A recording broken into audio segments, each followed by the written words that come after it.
Boo! Hi, chat. Hello, hello. Yes, I am big. Hello, chat. Teka lang. How you guys? I finally have a regular stream schedule. Yay! So tonight I'm going to be playing Ace Attorney Miles Edgeworth investigations. Hello, Mal? Hello, welcome to the stream. Just relaxing and playing Digimon after work. Oh. Hello, Ventix, and hello, Pukari. Okay. Let me, It's like I forgot how to do scheduled streams now. Because all my streams before this, it's just been Tekken. I actually played some Tekken a while ago this afternoon. Not the doctor. I was playing Tekken this afternoon. I have been drowning myself in quick matches. And then I decided, you know what? I'm gonna go ranked. So, I went ranked, I demoted, and then promoted. I demoted again. What are these TLs? I don't know, the translator pun is very fluent in Tagalog. Anyway. Teka, I'm gonna make myself smaller now. Okay? I'm so big. Teka lang.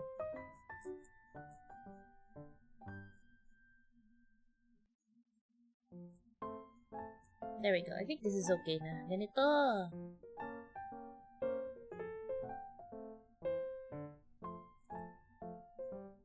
Alright, let's open up Ace.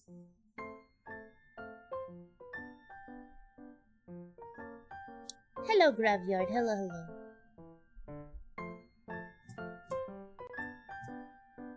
Let's,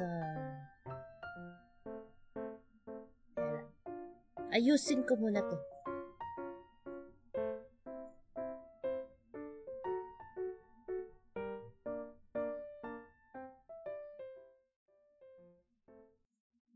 Ay, oh my god, there's a floating Alt F4. Sorry. Alt F4. There we go.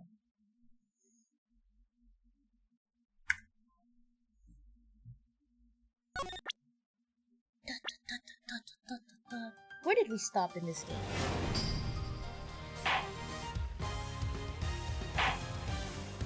Episode 2! Okay. Alt F4 move. Let's take out the electric fan. Naka-ano naman ako ngayon. Aircon. And it's nighttime, so it's not that hot anymore. How do you... Oh, okay. Z. Wow, so this is the cargo hold, huh? Oh. It's so big!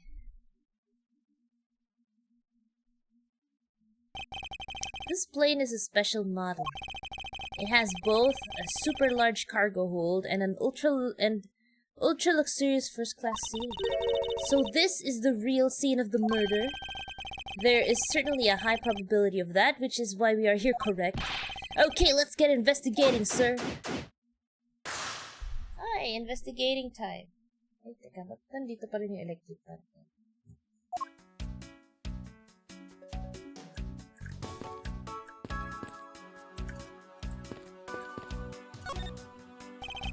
You arrived at the scene of the crime before Detective Gumshoe, correct?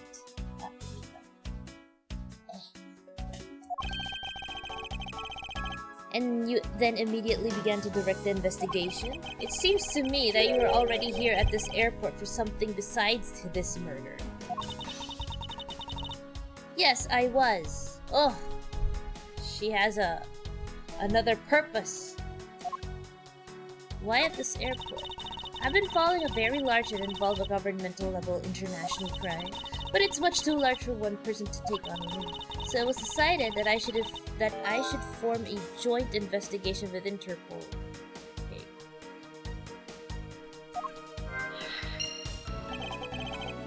Francisca, my beloved. Interpol is involved. It's a top secret operation, so I can't really tell you any more than I already have. Yo, this case, this is very, very similar to what's kinda happening in the current times. Oh my god. Interpol, ICC.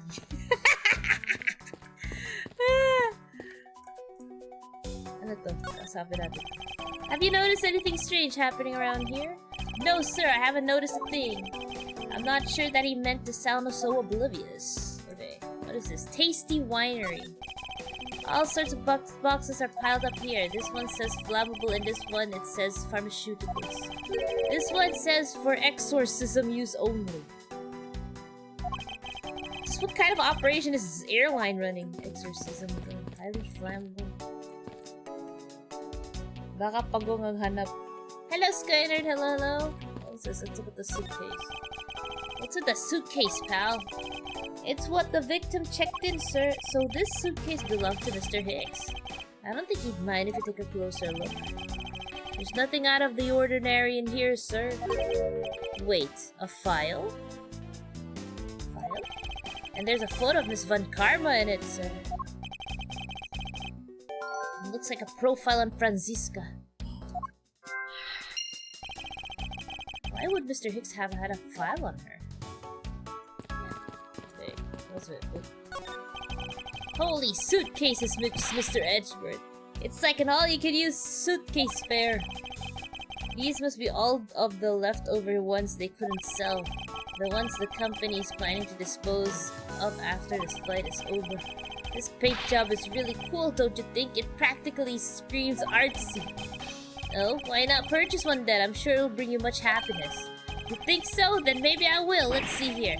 $1,200! I think I'll pass. And Miss Tenero wonders why they don't sell. You need 2 jobs just to buy one. Gee, that's expensive. What the heck? Although, it definitely looks like one is missing. What is this brittle substance I'm stepping on? Glass?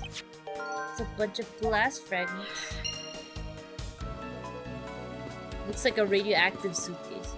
Oi, bedsheet. Keeping track of this many pieces of cargo must be very taxing on the cargo team. This sure brings back memories of when I worked as a part-time mover, sir. By the look in his eyes, he's waiting for me to ask about the rest of the story. But no matter how he pours in the puppy eyes, I have no intention of doing so. Kawawa naman si Gumshoe. What's this? I didn't know that this plane was capable of carrying such large pieces of cargo. This thing's as tall as 2 of you on top of each other, sir. It would probably take 20 of you to cover the entire surface of this monstrosity. What? Really? I guess that sounds about right. There's really no need to take that throwaway estimate seriously, detective. Okay.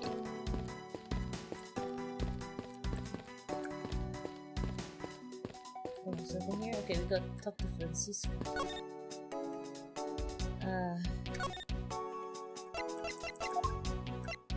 Where is it?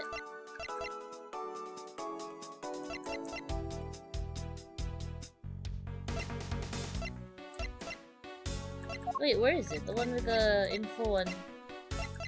Ay, wala dito.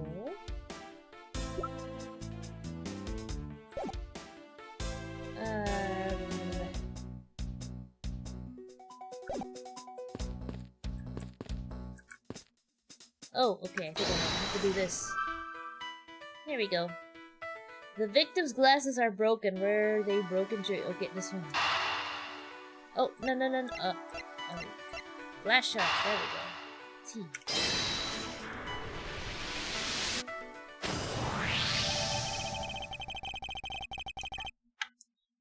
think we can safely conclude that these fragments are from a pair of glasses. Wait, hold on. Ugh.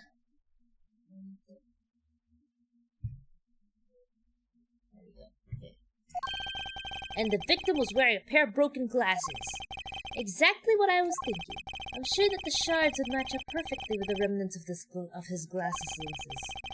Ergo, the victim was here, just as I suspected. So you're saying that the real scene of the crime was here, sir? Isn't that what we've been saying for a while now? Oh, is it? I didn't know that. Perhaps it's a bit early to draw that conclusion. However, I believe that the probability has just skyrocketed considerably. All that's left is to find the murder weapon.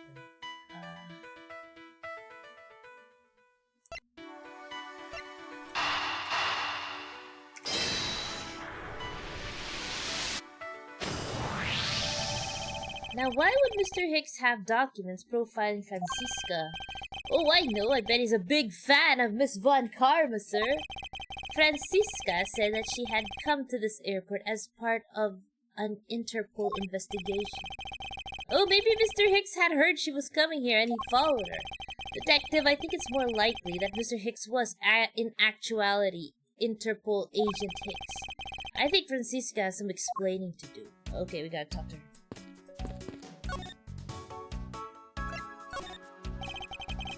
You came to this airport to rendezvous with the victim, didn't you? Nonsense! What are you talking about? We found a profile detailing information about you in the victim's luggage. I suppose it was prepared for him so that he could recognize you when he landed. Which makes him not Mr. Hicks, but rather Interpol agent Hicks, isn't that correct? Hello, token slut, hello. I should have known you'd figure it out, Miles, but it looks like they got to him first. So you really did come here to receive an Interpol agent? Yes.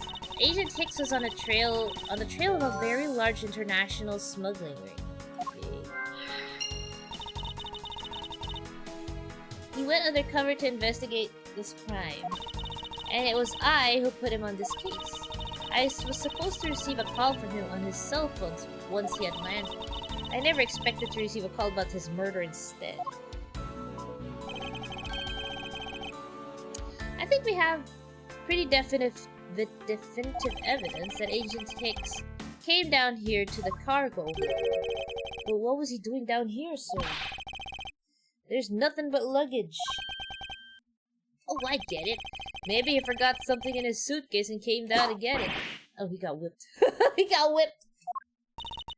Agent Hicks came here for a work-related reason. Of course, of that I'm sure. Yes, I'm sure he was here to investigate the smuggling operation he was observing. Francisca, do you know exactly how he intended to pursue his investigation? No, unfortunately, I was going to find out from him after he landed. I see. But this raises another question. A normal passenger can't access the cargo hold on their own. Agent Hicks must have identified himself to a member of the crew. And he entered the cargo hold with that person who let him in. Yes, and then he was murdered here. These glass fragments and his broken glasses are testament to that. And then the killer put Agent Hicks into one of the spare suitcases and they entered the elevator. But while they were riding it up, the plane hit that patch of turbulence. Because of the intense shaking, the suitcase popped open and Agent Hicks' body flew out. At the same time, his wallet fell out of his pocket, spilling its contents everywhere. Which explains why there was money all scattered all over the elevator floor.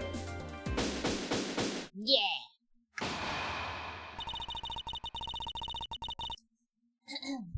I think it's pretty easy to say who the culprit is at this stage. What? Really, sir? I know what you're thinking, Miles Edgewood. But the killer can be none other than Miss Rhoda Tenero. Face off with Francisca. Wait, hold on.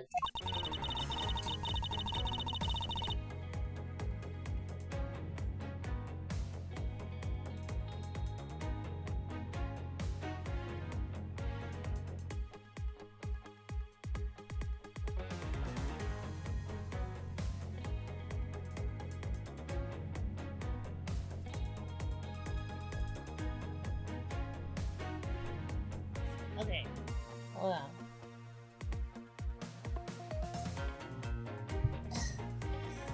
If it was a crew member, any one of them could have shown Agent Hicks to the cargo hold. But the point to keep in mind is that the key card is the key card that allows the elevator to come down here. The only person with such high-level access is Miss Rhoda Tornado. I'd say that's a pretty decisive piece of information, wouldn't you? I know what she's trying to say, but I'm not certain it's as simple as that. Okay. Definitive end. Oh yeah, this room is fire. Hello, A10 Dillis. Hello.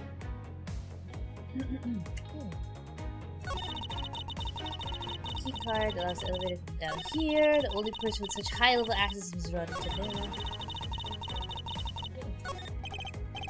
There's not a single flaw in Francisca's reasoning.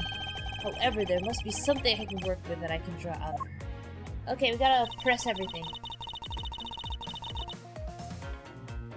Let's just press everyone. That might be true, but then it could be anyone, including Miss Meal, or even the captain. Don't be a fool. A plane without a pilot in the cockpit is like a horse without a rider, crop in hand, much like Scruffy over there. Oh, hey! I can't disagree with her on that. Detective Gumshoe does always need a guiding hand. Very well then, what about the other flight attendant, Miss Meal? I thought you might ask about her. But the point to keep in mind is a key card. Okay. Let's press. Hold it! Pressing spammer. She dresses well and got a big brain. Yeah, she's smart. But it's highly likely that the key card was stolen from Miss Singer. It's highly likely. Is that possibility the best you can come up with? And you call yourself a disciple of my father? Oh, she wept. She whipped him. Yes, well, while I don't have any evidence, be quiet. You're a disgrace. There's more evidence pointing to Miss Rhoda Tornado, you know. It's not just the key card that gives her away. Are you talking about the murder weapon, the Captain Ugo piggy bank? The Captain Hugo piggy bank. Yes, she is also the only person with a key to open that display case.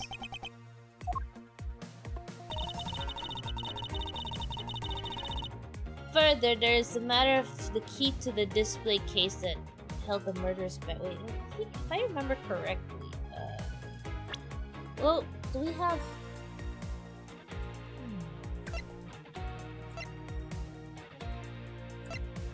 I think we have something about the.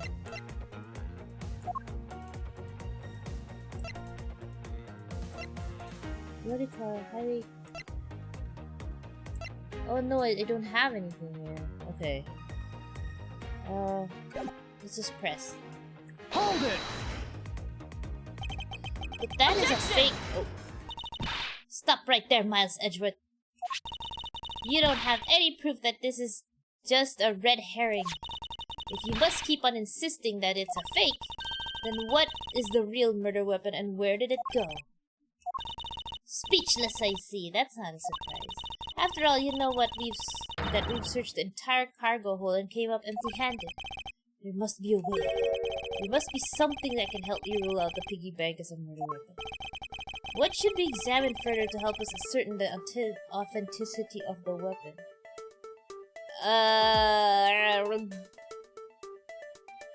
Wait, let me look at, what is the murder? Can I look at it? Details.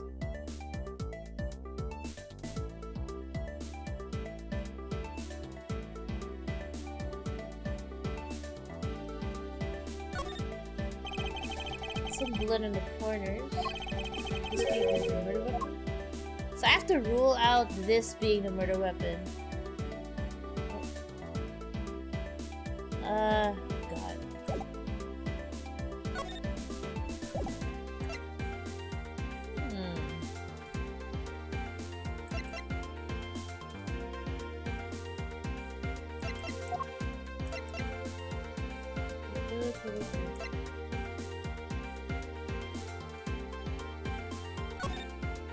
Well, there's this, though. For there to be this much on a piece of cloth, was the victim wrapped in it at some point? According to Mr. LeBlanc, this textile is fairly famous. What a waste. Huh.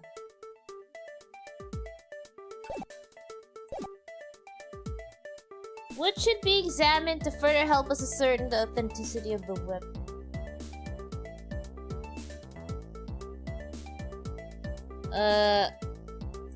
Should we look at the piggy bank itself? I don't remember, man. The body? No, the body has like blunt. The body has a blunt. Wait. He was hit in the back of his head.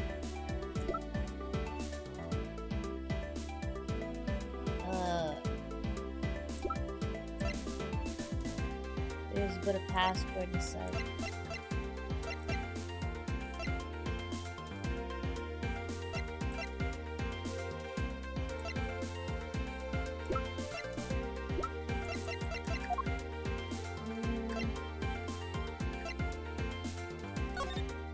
Maybe I need to look at the suitcase.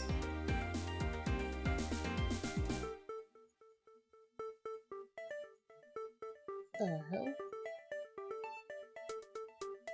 I just realized that the suitcase actually has like a photo of an animal on it. Bruh. There's nothing to see. It's already checked.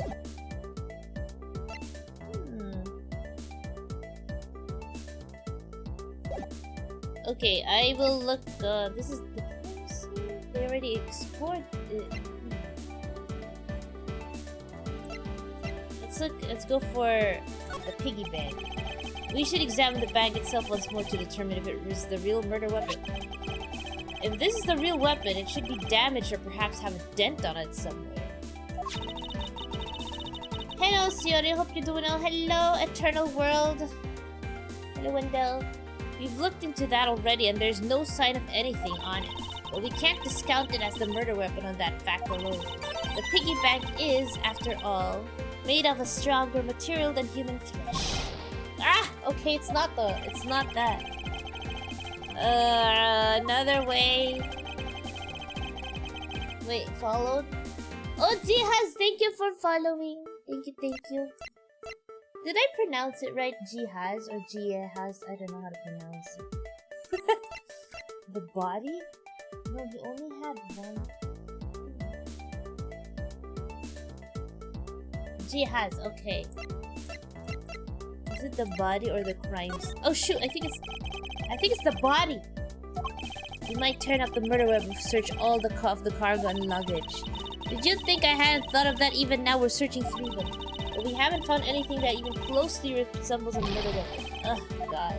It's the body. God, I just lost like 2 lives. No, I was supposed to pick the body. I accidentally picked crime scene. Francisca, I think you were too quick to jump to your conclusions. Oh, was I?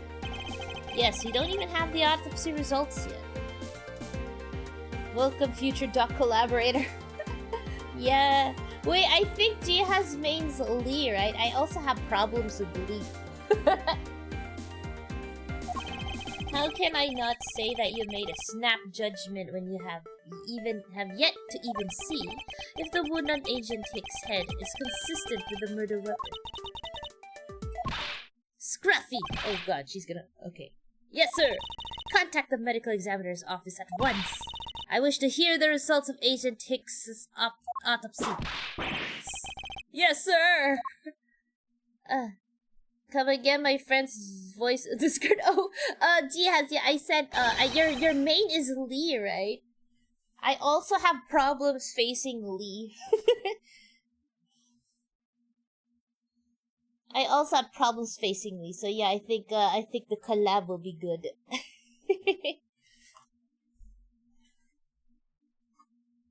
Lee is quite easy character to read. Really, I think it's because I don't face too many Lees. So when I face one, I'm like, oh, what is he going to do? Let's see. We got a big problem, Mr. Edgeworth, sir. Oh. What is it, detective? They're still doing the autopsy, but they said that they already know this one thing for sure. Report now! The doc said that it's one giant bruise from a beating from his shoulder down to his mid-back. Ooh. From the victim's shoulder to his mid-back, he was beaten over such a wide area. Well, I'd say maybe it's a sign the killer had a grudge against Agent Hicks. It wasn't just his head. The killer went all out and hit him multiple times, sir. Oh, he had a lot of... Scruffy, what is had a grudge against Agent Hicks supposed to mean? Well, that's, Was the wound on the victim's head consistent with a murder weapon, detective? Oh, well, they said they were still looking into that, sir. Oh, God. Not yet conclusive. You're completely useless! Yo! I also know he's poking at the wall. I'll be lurking. Okay, thank you for lurking, Jihaz. Thank you. Sir, I told you already, you can't go down there. No, you remove yourself from my way. What is all that racket? Oh, this dude. My luggage, my cargo, they're mine and I demand you return them to me.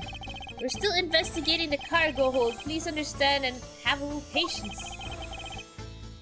I suppose there's no choice. Finally, I think he wait, what are you? What's he gonna do? You have left me no choice but to use strong force. Oh, what the hell? You won't get past me.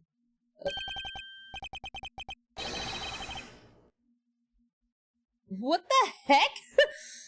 Wait, that's it. So that's what this whole thing has been about. Wow, he had a freaking idea as soon as the guy hit the police, the guard, yeah, the policeman. Further, there's a matter of the key to the display case that held the murders back. Is there some way? Oh, okay. He basically fell. After all, you know what we've searched the entire cargo hold and came up empty-handed. The doc said that it's one giant bruise from a beating from his shoulder down to his mid-back. He's lucky that thing was there. Okay. Weapon couldn't be found.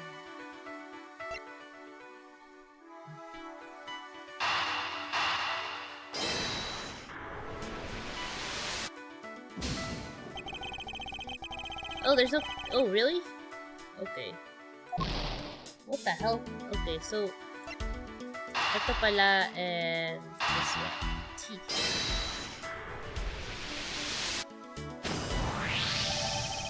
Allegedly, the killer struck the victim many times over, which is why there's extensive bruising over such a wide area. But is that really the correct conclusion to draw from the evidence? The bruise from his shoulder to the middle of his back is one continuous mark, which is more suggestive of a single blow to the back. If that's the case, then the piggyback is much too small to have caused that. Therefore, the murder weapon must be something far bigger. Okay,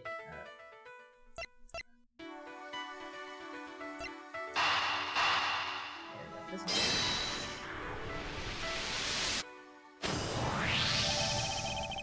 If we're looking for a rather large weapon, you'd think it would stick out. But so far we haven't found anything that resembles a weapon of any sort. Perhaps, just perhaps, it's something we all overlooked from the very beginning. Because normally it's too impossibly big to be taken into consideration. What was that about? Was he trying to jump his way down here? Francisca, what? What do you want? I found it, Francisca, the real murder weapon. He did? He really jumped! We didn't realize it till now, but the answer has been right in front of us this whole time. He might be hurt. We should go check up on him, sirs.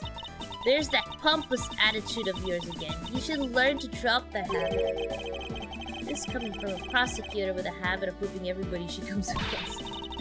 Anyway, if you really are a prosecutor, then you'll back yourself up with evidence. You two aren't listening at all, are you? Come on then, show me this real murder weapon you speak of.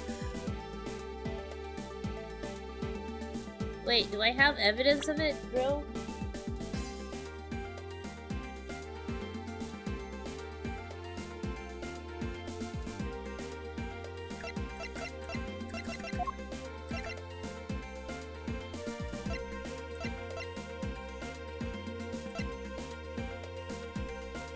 Oh, okay.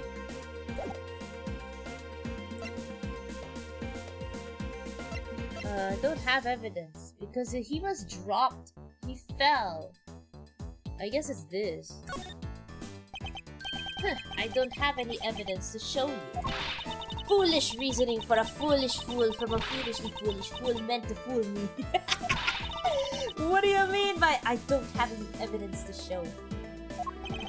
Perhaps I should have phrased it as that which caused Agent Hicks' death is incorporeal. Forgive me, but I do believe I have figured out what was the real cause of death. Free fall. The victim fell from a great height and subsequently died as a result. In other words, the real cause of death is free falling to the ground. He fell to his death? Yes, this is the only plausible possibility. The victim has extensive bruising in the back of his head and back, and the only rational explanation for these injuries is that he fell to his death. But the murder weapon happened inside this plane! I know. Are you claiming that there's some place in this plane from which he could have fallen from? Hi, Doc. Magandang gabi. Hello, Fright. Hi. Hello. Welcome. As I said earlier, the answer has been right in front of us the entire time. You can't mean. Yes, I do. The victim fell from the top of the stairs of this very cargo hold. What? Then we're in trouble here. We may have a second death on our hands, sirs. Bruh. Hey, you tell me you're a dead pal. Wyatt, why are you screaming? He's alive. And there you have it, Miles Edgeworth. It's not possible that Agent Hicks fell over the railing to his death. That man is living proof of that. I suppose it's true that it's not possible given the current circumstances. The current circumstances? What is that supposed to mean? I suppose that large piece of cargo wasn't there at the time. What would have happened then? He would have been a Borginian pancake for sure, sir. I suppose that man over there wouldn't still be breathing. But the reality is the cargo box is there, so there is no point in entertaining your wild hypothetical scenarios.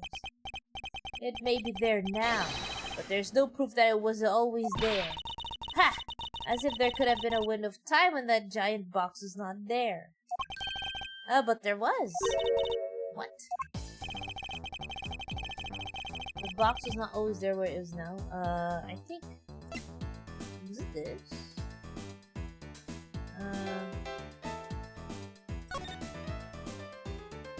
It's not this.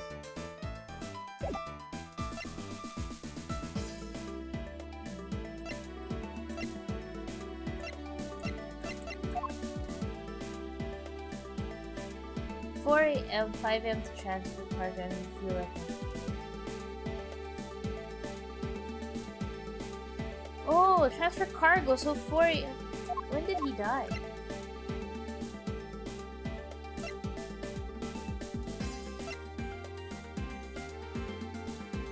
Mr. Acme Hicks was there when he took off with at 5 a.m.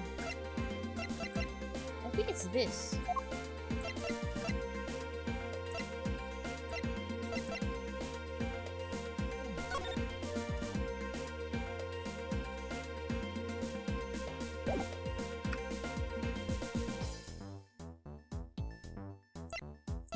Okay, we'll use wait, this one? This one. 100%. Take that! You refueled in the Republic of Zengfa? Yes, this flight had a short layover in Zengfa in order to refuel. But that wasn't the only reason for the layover. We also transferred some cargo. What if the box in question was only transferred onto the plane at that time? To further prove my point, let's take a look at what's next to the box in question. Ah, it's labeled Zengfa Express. Correct. meaning that it was loaded onto the plane in Zengfa.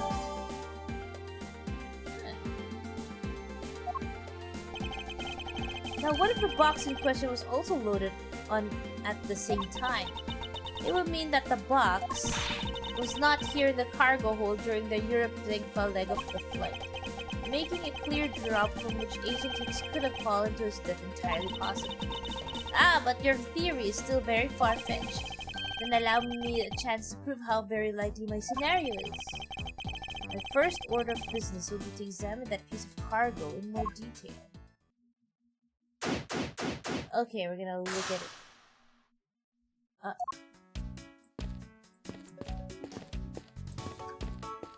We have to look again? Let's look at it again.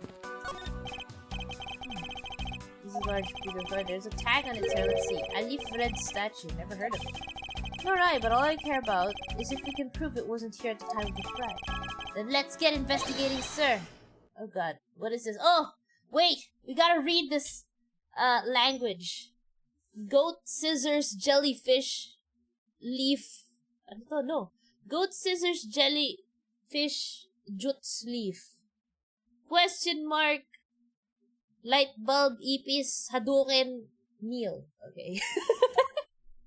I don't know what that. Oh, he ran down. Oh, he's red on the face. Look here, do not go about touching my possessions without my permission. Don't rush up on me like that, pal. So this belongs to Mr. LeBlanc, does it? I should see what else I can find out from here. Okay, we gotta talk to him. Hey. Oh, shoot.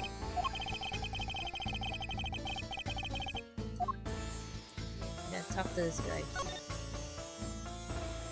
LeBlanc's cargo. I take it that this large piece of cargo belongs to you, Mr. LeBlanc? Of course it is. Of course it is mine. I shipped this fine piece of art from Europe. This Alif Red statue is worth 10 million cents. No, maybe much, much more. Huh. Mr. LeBlanc's reason for choosing this plane must have been the large cargo. 10 million cents? I suggest you stop trying to calculate how many packets of noodles that makes, detective. Darn, how did you do that? I feel like you keep getting better and better at seeing right through me every year. Though I grow with each revolution of the planet around the sun, I have the distinct impression he continues to madly spin in place. Hey, Mr. Edward, so that 10 million cents, is that in euros or in dollars? Does it really make a difference to our case? Mr. LeBlanc, there is a chance that your cargo is related to a murder case. I was wondering if you'd allow us to examine it a bit closer. It is a very valuable piece of art, so no, there will be no touching. Yamitaro, hello, hello! Okay.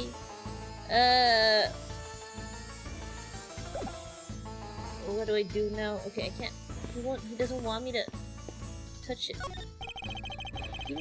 Okay, I think I already talked to this.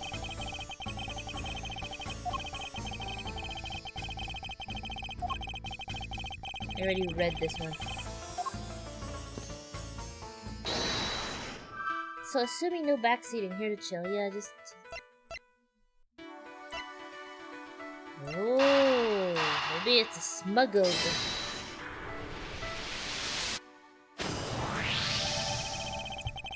If Mr. LeBlanc has something to do with the smuggling ring, then it's possible this fake statue was brought on boards in Zengfa. I think I need to question him a bit further. Fake statue. What your statue, Mr. LeBlanc? I wonder if it might be a fake. What? How dare you say my art is fake? I suspect that your statue might be the target of an international smuggling ring. Don't say such fantastical things. Those thieves would not dare. I have the certificate of my cargo right here. Do you mean the cargo certification document? Mr. Zinc LeBlanc, why didn't you say so earlier? Please show it to us at once. Royal Airlines Arigo. I can't read this. Oh, it's in a different language. What does it say? It says as plain as day, the cargo was put into the plane in Europe. And there you have it, Milesford Edward. Too bad for you. The statue was brought on board in Europe just as it states in the certificate. No, that's... Which means that there never was a window of time in which the statue wasn't sitting here. Huh. I respectfully disagree. We can't discount the theory until I see the statue for myself.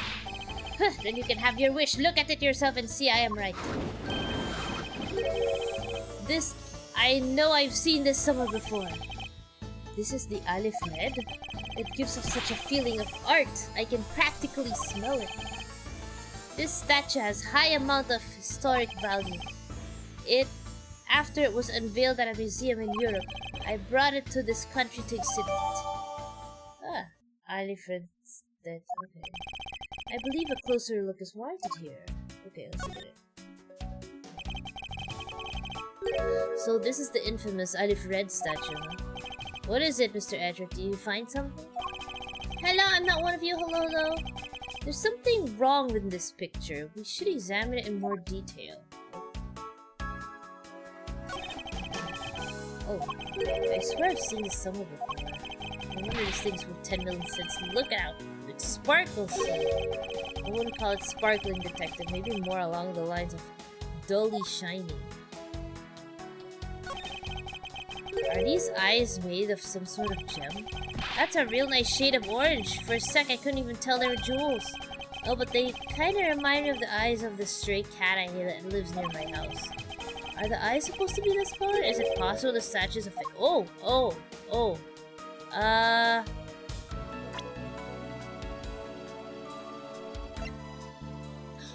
Oh, okay. Deduce.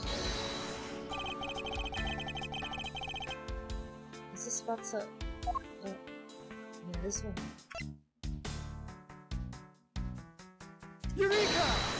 Eureka! Doc Shiori flexing her voice acting skills. I can't voice act! This is just me! Hiya! Like, on my own. I'm not a voice actress. Although that would be a cool skill to have, voice acting, but I can't voice act. There are better people out there who can voice act better than me. Those eyes are awfully orange, don't you think?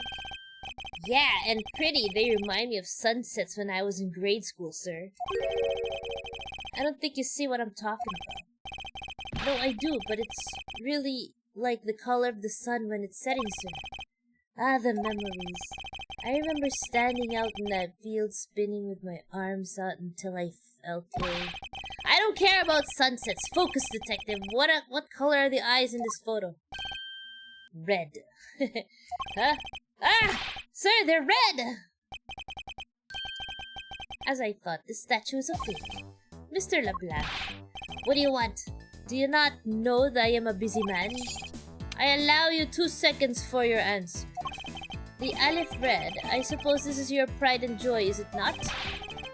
It is the biggest trophy in this European trip. Do you know why I wanted to possess this statue? The trigger started 17 years ago. Better grab a chair, sir. Sounds like this is gonna be a long story. Well, I think your voice sounds lovely, although say, aw, thank you! That's so sweet of you. Thank you. Mr. LeBlanc, I regret to inform you that you have my heartfelt sympathy, but what is that? Sympathy for what? You'll see. I'd like you to compare the eyes. That large fellow there has a very bright and pretty eyes compared to you. I wasn't talking about the two of us. I meant the eyes of the statue in front of us and the one in the photo.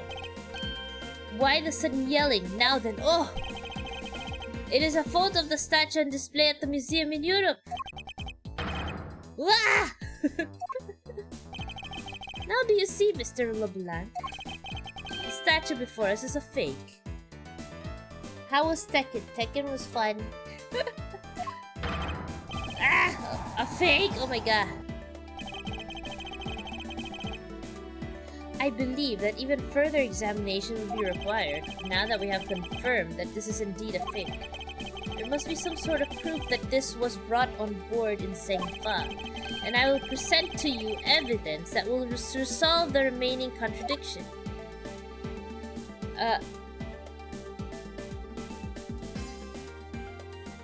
What? So this out of friends, that art dealer isn't looking too happy about it either, sir. I will get to the bottom of this, for his sake as well as mine. Oh wait, I can go at the bottom.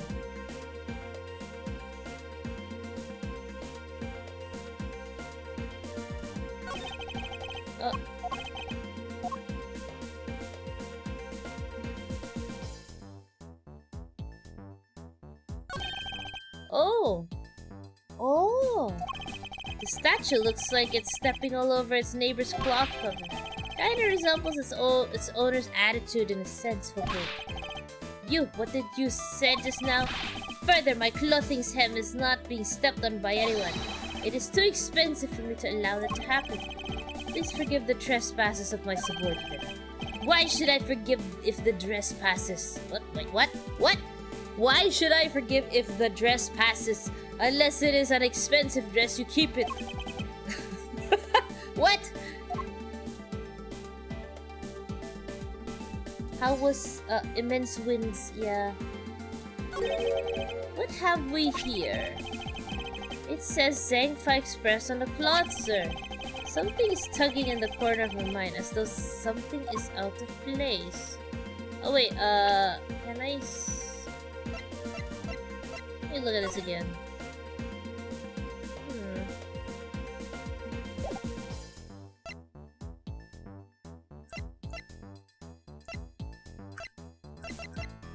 When did they... Okay, this one was loaded on board during the refuel between 4 and 5 a.m. at the transfer point.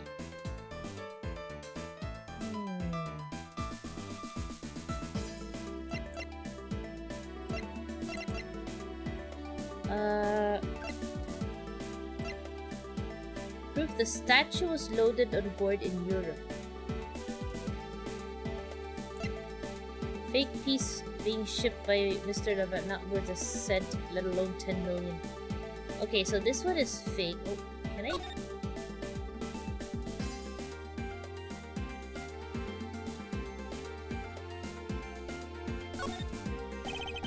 Jewels and eye sockets, they were made to look just like the real gems. So these aren't real? You really think the forgers would waste that kind of money on a replica? It's not. Oh, I just got a really great idea! I could probably find some rocks down by the river I can polish to look like real jewels. I think I'll try that out and give it one to Maggie as a present next time. I wonder if she's serious, and I wonder if I should try to stop her reviews. Is that all? Yeah, that's it.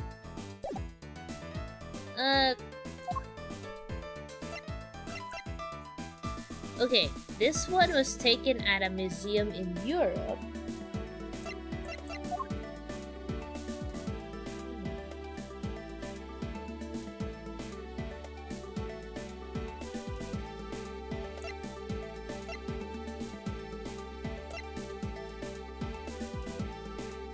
Loaded on board. What was the stock?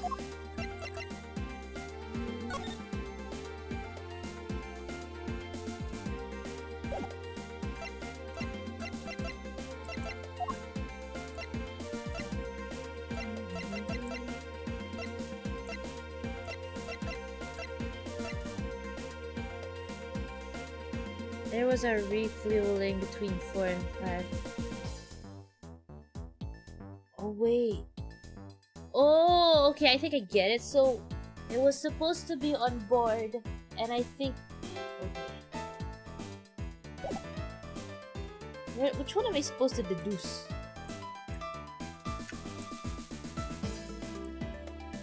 Oh, what is this? The leftover suitcases here lined up with 2 pretty meat rolls. Too bad for Mr. Nair, but this design is unremarkable. Oh, why don't they sell them in the airport and have a bargain basement sale? Buy one, get one free. If you win the raffle, you get one more free. How about those ideas, sir? I think if they did that, everyone would lose. Bruh. I think that's all. So I guess I deduce this. Reduce.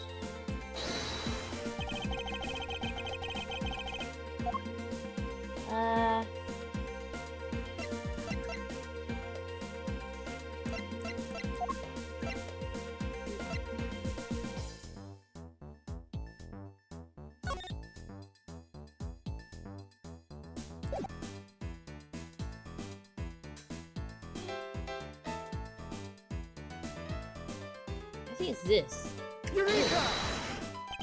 There's oh no, it's not! Wait, what? What are you going on about? It's just a simple case of cargo cover getting stuck underneath a piece of cargo. Ah, that's not oh wait, it's right. But it is. It should be this way, but the statue is on top of the cloth. Supposing that the neighboring piece of cargo was brought on board in Sengfa, there is no way that any part of it should wind up under something from Europe. Which means that this fake statue was smuggled on board in Sengfa. But then, what about the cargo certificate? Let me ask in return, what about Agent Hicks? Why did he come down here in the middle of the flight? Wait, what? Nimus. Oh, thank you for the raid! Hello, raiders! Welcome to the stream! Is it Nimus? Nimus? Nimaus? Nimus? Nimus. Nimus, okay, yeah, thank you for the raid. Hello, raiders. Hello, hello, welcome to the stream. I am ShioriPon. I'm an isekai rogue surgeon VTuber. I stream a variety of games. I also do medical education streams every now and then on my YouTube channel. Nimaus. The first one is correct, but Nim is okay. Okay. Hello, Saxo. Hello, hello. I present this evidence, burger. Anyway, yeah, thank you for the raid and thank you for following. Thank you so much. I hope you guys enjoy. I'm just playing Miles Edgeworth Investigations right now. So I'm on the second case. I'm on the second case of the game. There is only one reason why: to secure proof of smuggling activity aboard this flight. So you say, but I don't believe he had to do that mid-flight. He could have just as easily inspected all of the cargo after the plane landed. That may be true, however. You have it backwards, Francisco.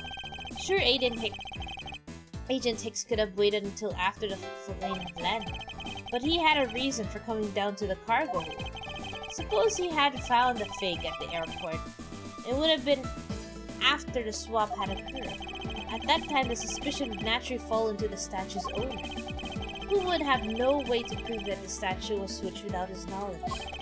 Which means there is someone involved who is forging or modifying cargo certificates.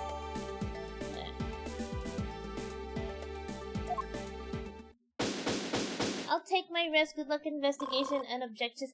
Yes, okay. Thank you again for the raid and have a good rest. Thank you. Okay. I guess the victim knew the real version of this was gonna be kidnapped, huh? Yes, well, this photo could be seen as nothing more than a simple souvenir. It was in fact taken to be used as a reference document later on. Next, Agent Hicks had to secure proof that the smuggling had taken place. He came down here to take a picture of the cargo hold, a rather empty one at that, right before the fake statue could be loaded on board. A photo of the hold missing a valuable piece of cargo would have been proof enough. After that, all he had to do was hold the Zhengfa cargo crew and arrest the smuggler. Exactly, only goes to prove my theory. If the statue was not in the cargo hold during the Europe-Zhengfa leg of the trip, there would have been enough height from which Agent Hicks could have fallen to his death. Officer, move this statue immediately. I want a thorough examination of the floor underneath now. Miss Von Karma, I'm ready to report my findings. Go on. After moving the Alifred statue out of the way, we tested the area under it with luminol and there was a reaction. Oh. I see, there was a reaction to luminol, an indication that there was blood in that spot. Can we stop looking at now, sirs? It would seem that my deductions were correct after all. I suppose it would appear that way. culprit cleaned the blood up well. And how do you think the killer did that? How did the killer clean up all the... Oh, okay. Where is it? It would be this, right? Where's this one? Take that! The killer used the bloody cloth I found inside a suitcase to clean up the mess. I see, they had a need to clean up all the blood before the plane landed in Zengfa. Yes, because otherwise the cargo crew would have discovered it during the layover.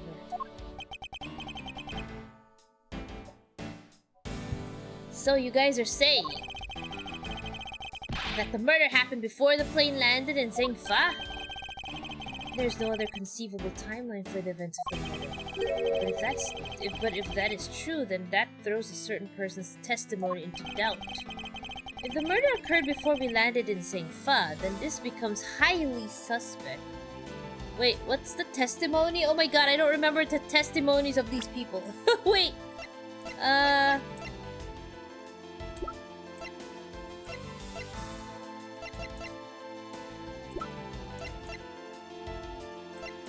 What was their I don't remember the testimonies.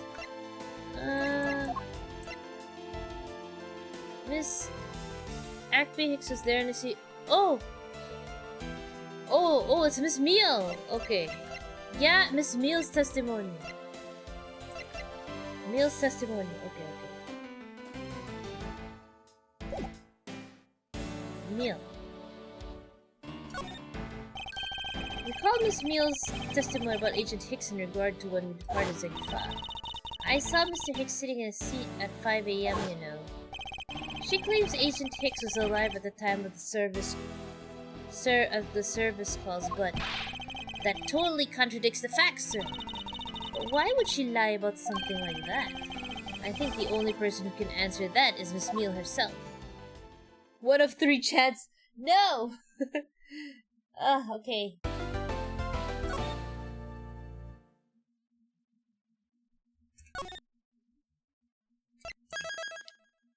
Got it. I think we're almost done with episode 2. There she is.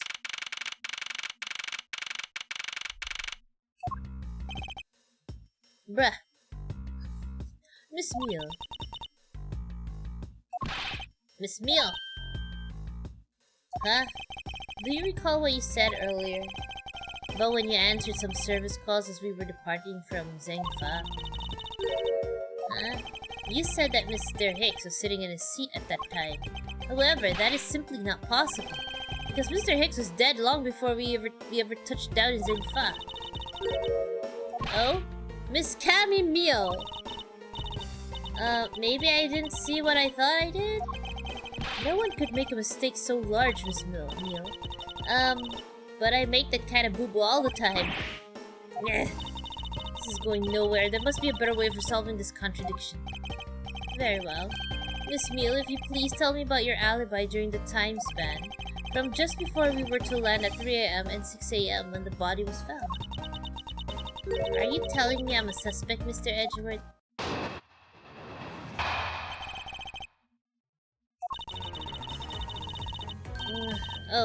Yeah, but dude, her boobs are popping out of her clothes.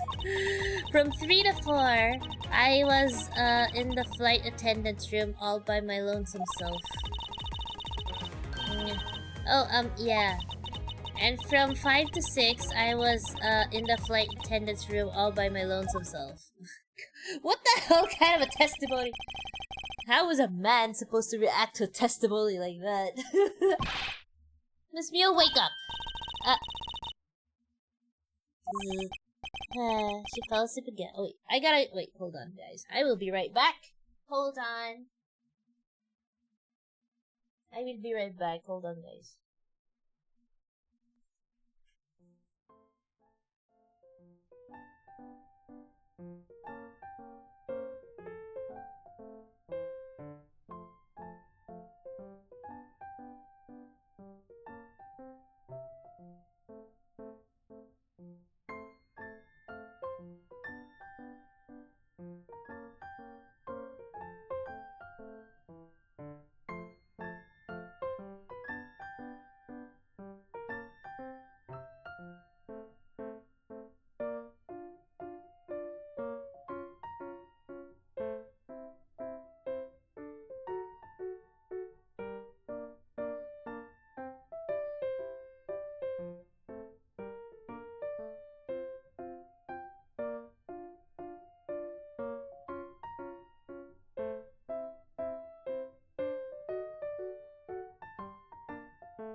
Okay. It looks like the only way I'm going to be able to wake her up is by pressing her. Ugh, we're gonna press chamomile.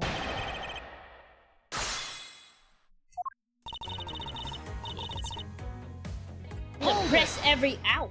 Thank you for the hydrate. Miss Meal, wake up. I'm awake. Miles Edgeworth, I demand that you do something about this flight attendant this instant. Why ask me to wake her when you can finally put that whip to an appropriate use? From 3 to 4, I was in the flight attendant's room all by my lonesome self, bruh. Hold it! If I remember correctly, food was being served in the first class in the lounge. Between the hours of 3 and 4 a.m. Yeah, but that kind of stuff's run by Miss Rhoda. Then what were you doing in the attendance room at that time? Eating and then having a most delicious dream. You mean you were neglecting your duties? No way, sleeping's part of our job too, you know. Hold it! Miss Meal, how many times do I have to repeat myself? Wake up. I'm awake. Oh shit, Francisca's like ready to... She whipped Gumshoe instead! What did you whip me for, sir? Oh, what did I miss? A poor detective being on the receiving end of a lash in your stead. Really? Sorry about that. You can make amends for that by continuing your testimony. And for 5 to 7 I was in a flight attendant all by my lonesome self. Hold it! So you were all alone the entire time, were you? Yeah, no one else even popped their head in to say hi. Oh, well, I think a contradiction just popped in to say hi. What should I do? Oh, wait, there was a contradiction? Okay, raise an objection. Miss Meal, there's a clear contradiction embedded in your testimony. Huh? What are you talking about? It's not possible that you were alone in the attendance room the whole time from 5 to 6. Oh. What happened in 5 to 6? Between 5 to 6.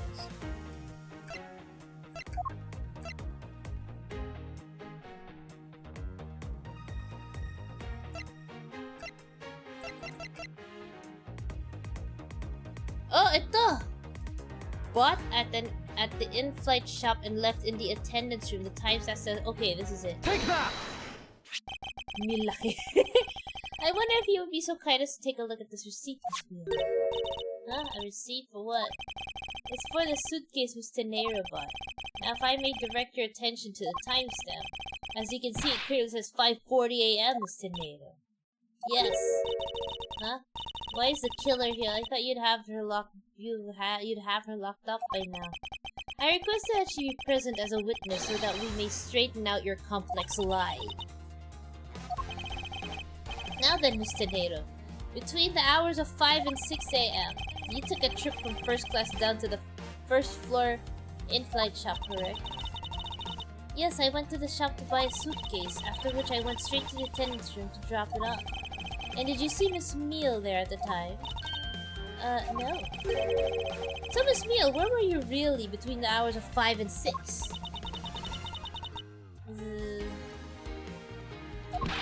Miss Chamomile? Huh? The bathroom? I'll be the one to ask the questions here. Yeah, maybe that's it. I probably just missed her. Nature calls, you know. Do you take me for a fool? It's a little too convenient to be true. But it's the truth. Cross my heart. Huh. I don't have enough conclusive proof to counter-argue her at this stage. You don't believe me, do you? But please, won't you give me a chance and hear me out? Ugh. Why is Miles yelling at a stripper? What? Look, I know you suspect me because I'm one of the crew. But you'd think then that maybe you should also suspect Miss Rhoda too. She's the one in charge of the elevator keycard and the shop. If you ask me, that makes her super suspicious. Please leave Miss Tenera out of the conversation. Only you are under suspicion for now. I don't get it. Why are you covering Miss Rhoda all of a sudden? Oh, I get it now. Maybe you've got your eye on Miss Rhoda. Of course I'm keeping an eye on her. I can't very well let her escape, kid. Oh my god, this guy's so clueless. You're dense. Never mind. But you wanna know something? Miss Rhoda actually kinda like... I have absolutely no interest in people who can't appreciate my sense of design. Now's not the time for this sort of talk.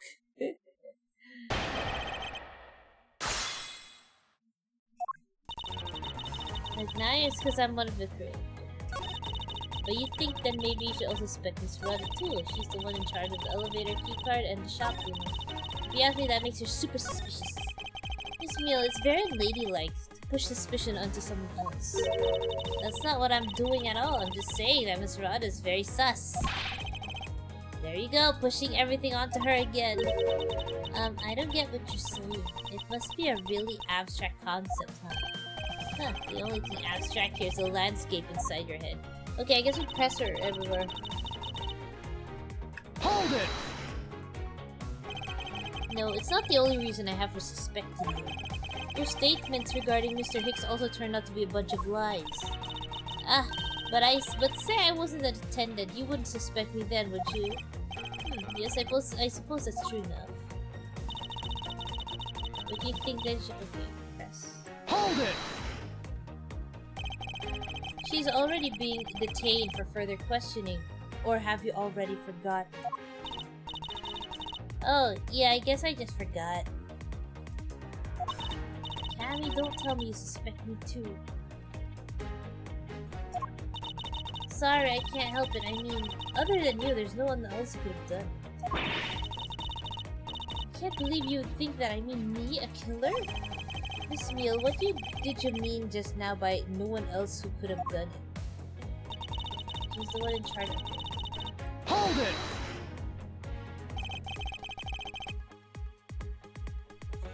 And what are you in charge of, Miss Meal? I take care of the attendance room. That doesn't count. But I spend so much of my time in there. It might as well be my responsibility. Mr. Edgeworth, Cammy is very talented in languages. She assists passengers who may not speak English, especially those that speak Virginian. She's the only one in this flight who is fluent. Oh, she is fluent in Virginian. Oh, you mean... Okay. Why didn't you say so in the first place? What else could I have meant? Yeah, so I'm really good at Virginian. She's fluent in Virginian. And I suppose you're in charge of processing documents in Virginian? Yeah, I take care of anything that has to do with Virginian. Very interesting. If you ask me, that makes her super... Hold it! Actually, your on-the-job behavior makes you super suspicious in my eyes. Huh? But why? Well, Miss Tenero is busy with the passengers and all of her other duties. You have a lot of free time on your hands. That's providing you with an ample time to commit the crime. Miles Edgeworth, I demand that you cease and desist in this line of conjectural questioning. I won't allow you to bluff your way through this like a defense lawyer. Ugh. But I do not honestly believe Miss Meal does any actual work aboard this flight. Well, that's not true, Mr. Edward, although, well... all I'm in charge of are the attendance room and some Virginian stuff. Hold it! So what exactly do you do as one in charge of some Virginian stuff? I do stuff like translate things from and into Virginian. Cammy's the only member of the crew who understands Virginian, Mr. Edward. Miss Meal, I take it then it is your job to process all Virginian paperwork. Yeah, see, I totally pull my weight around here. So with here, perhaps I should ask her for a few more details about her work, and... Miss Meal, it's very unladylike to push this bit. Okay. I already went through this one.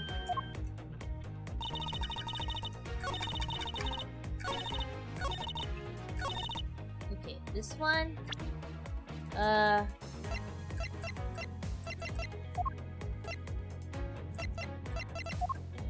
where's the document? Okay, this one. I guess it's this one, yeah? She's in charge of documents. Objection! So you are the only one in this flight crew that speaks Virginian. Is that correct? Oh, yeah, I guess so. I studied abroad in Virginia for a while. If that's the case, then the signature on this document belongs to you, doesn't it?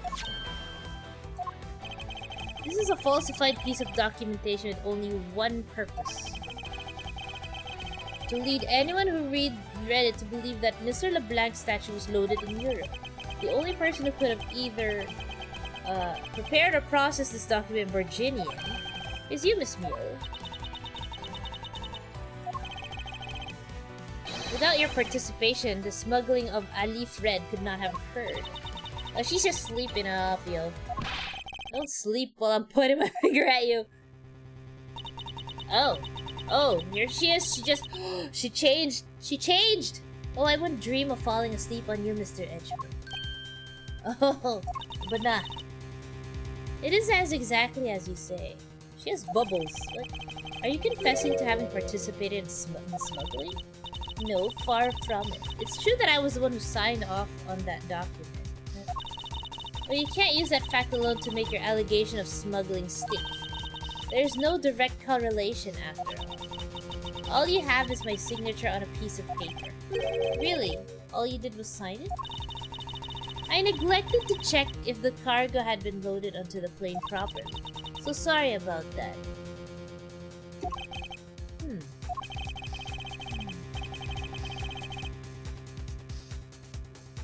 See, so she's finally woken up. This is going to be a one-tough fight. Suppose, and this is yet a supposition, even if I was involved in the smuggling, you can't throw the charge of murder on me just like that. If you were involved in the smuggling, you would have a strong motive to kill. Agent Hicks was in the middle of an investigation regarding a smuggling ring. And just when he was about to close in, he's killed by a member of that ring. Well, did you ever stop to think that maybe Rhoda is the smuggling ring member? After all, unlike me, Rhoda has access to many things on this plane for work purposes. So perhaps there's some element of a setup at play in this case. What are you talking about? Don't worry, I wasn't talking about you, I meant the killer. First it was myself, and now it's Mr. Nero who is under the microscope. Seems to me that our killer is going to great lengths to pin this crime on anyone they can. You have no proof that Rhoda is being set up, or that she isn't. Actually, I believe that she was indeed the intended target from the very beginning. I believe that the plan was to push all of the blame for the crime onto her, and this evidence will prove my suspicions. This proves that the killer is out to frame Mr. Nero from the— oh god, wait. What?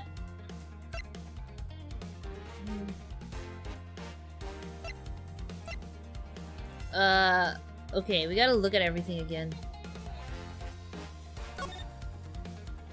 Bruh.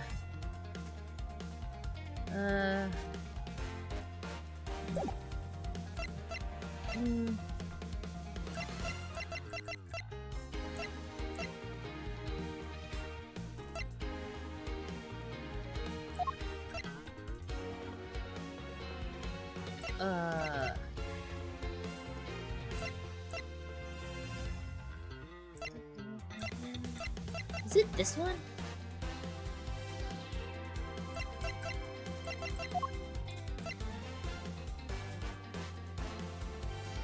I think it's this. Is it this one?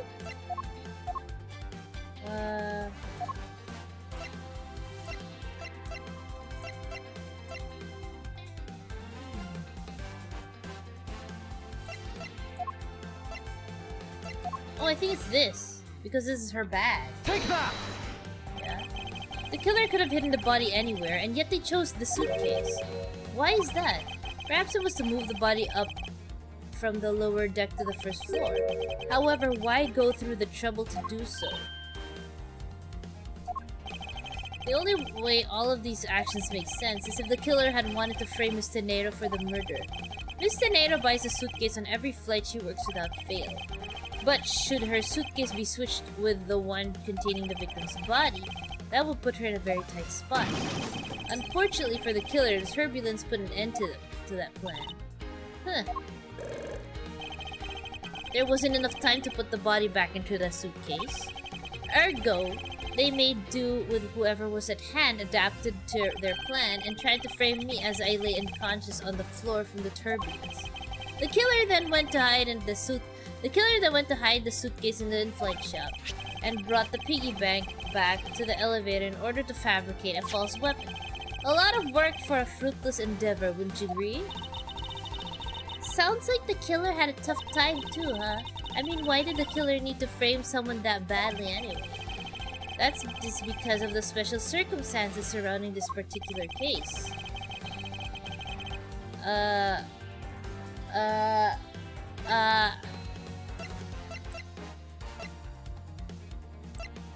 Where the murder took place? When the murder took place?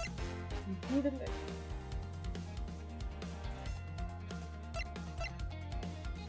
I think it's this?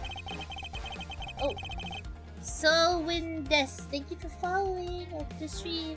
The killer was at a loss of what to do with Agent Hicks's body, but as it just so happened, there were a bunch of empty suitcases nearby. Being a skinny man, the killer thought to put his body in the suitcase and hand it off. You mean that the whole plan was to frame someone an elaborate coincidence? No, that's not what I said. You probably deduced my meaning, Miss Miro. God, I think it's the wrong answer. The one with the wrong deductions is you. Think before you speak again. I got whipped.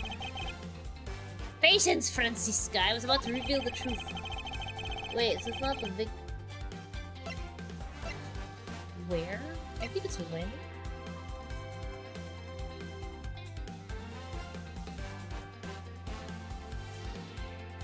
I think it was where the murder took place? Simply that the murder took place in a plane mid-flight.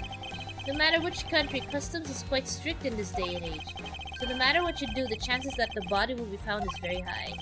Therefore, there was no choice but to frame either Mr. Nero or myself.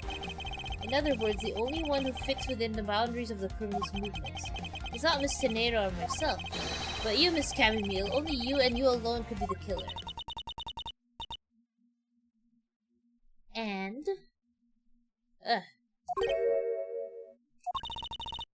Are you done already? I was about to fall asleep again. Anyway, let's be honest here.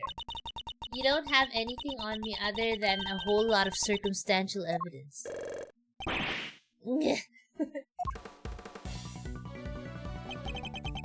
can see the outline of how the murder occurred, but I have no definitive evidence. And there isn't there a piece of evidence that's still unaccounted for? Something that I still can't quite fit into the big picture. Wait, what evidence did I not? Wait, which one?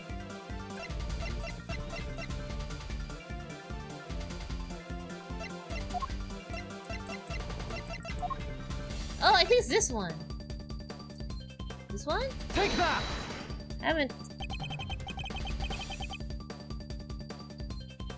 I don't have any actual evidence. I thought not. Wait. But that's because it went missing and still is. Missing? What do you mean by that? In the complex puzzle that is this case, there was one piece I kept getting stuck on, and that is the victim's cell phone. Francisca, you were waiting at the airport for a phone call from Agent Hicks's cell phone. Or at least that's what you told me. That's right. But Agent Hick's cell phone could not be found at the crime scene. You mean the killer took the phone with them?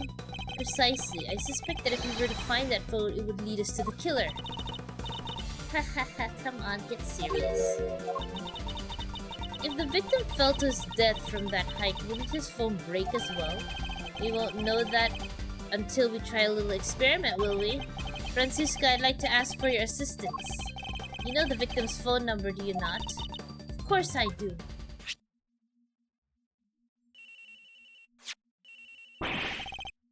Agent Hicks's phone. It's ringing from somewhere, sir. I hear it, detective. Now, where's it coming from?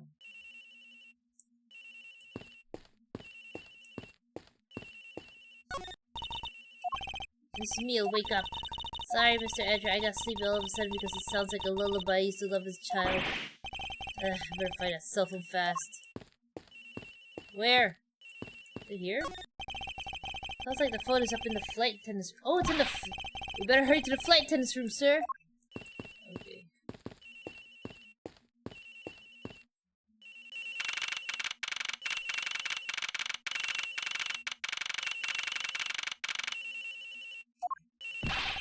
The ring is come from somewhere in here, sir. Leave no stone unturned, Detective Gumshoe. We must find it. The ring is come from somewhere around here. But it's not here, sir. Why do I have such a bad feel about where we're gonna find the phone? Ah, it's gonna be Tenero's. It's coming from Tenero's cabinet! What? No, it can't be. This has gotta be the victim's cell phone. Just whose locker is this, sir? It's Miss Tenero's. What? I thought the ring was for my game!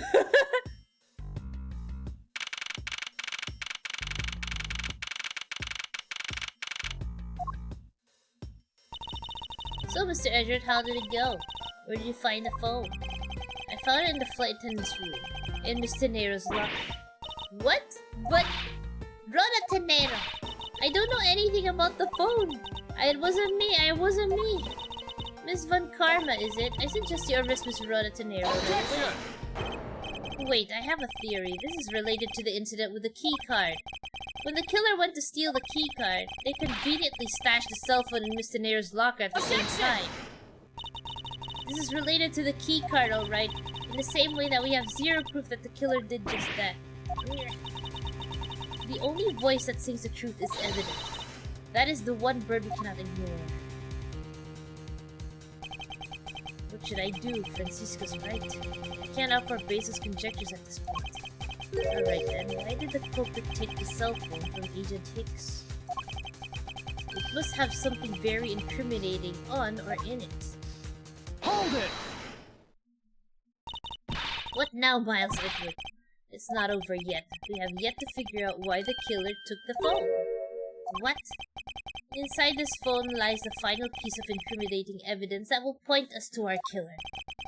We need to examine this phone in more detail. Oh, it has a cracked screen. The LCD is broken. Without a screen, you can't even place a call with this. Ah,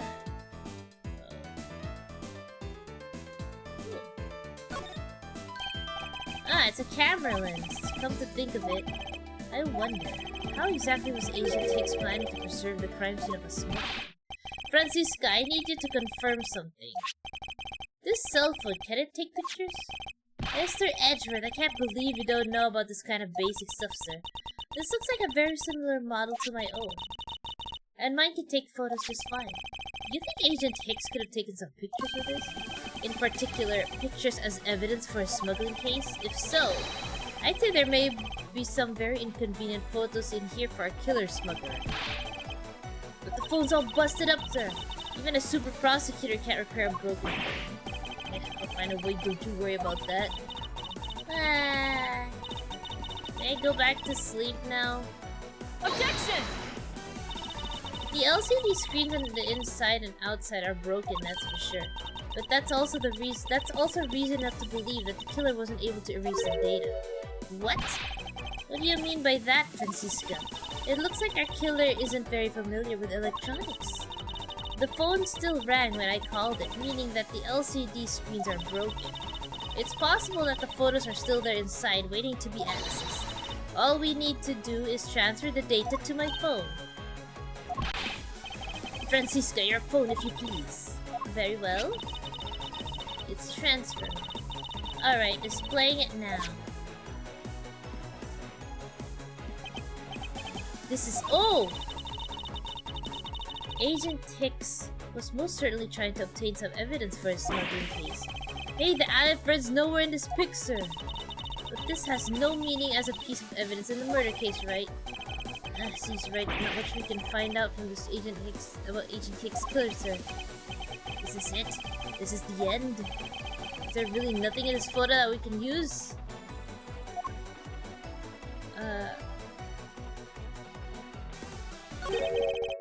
What's all this? Oh, they are cargo shipped from Virginia to Zengfa. So the reason they aren't here now is that they were dropped off in Zengfa. Mr. LeBlanc, can you tell me the contents of the boxes? Unfortunately, there is no English written on them anywhere. Huh. One cluster of boxes is written in Virginian. It says, Meal, key, scissors, leaf, jellyfish, Hadouken.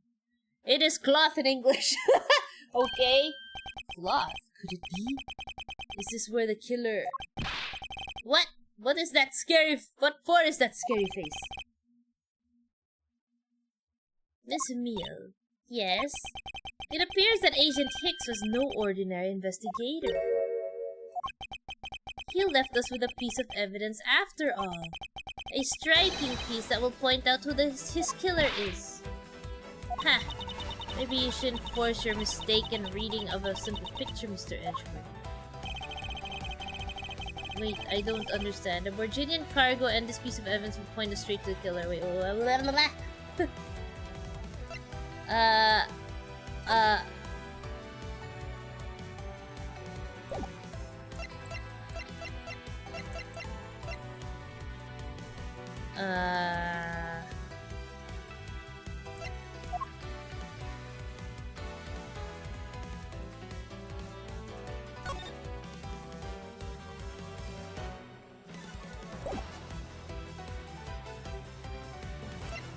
This one? I put it. No. This?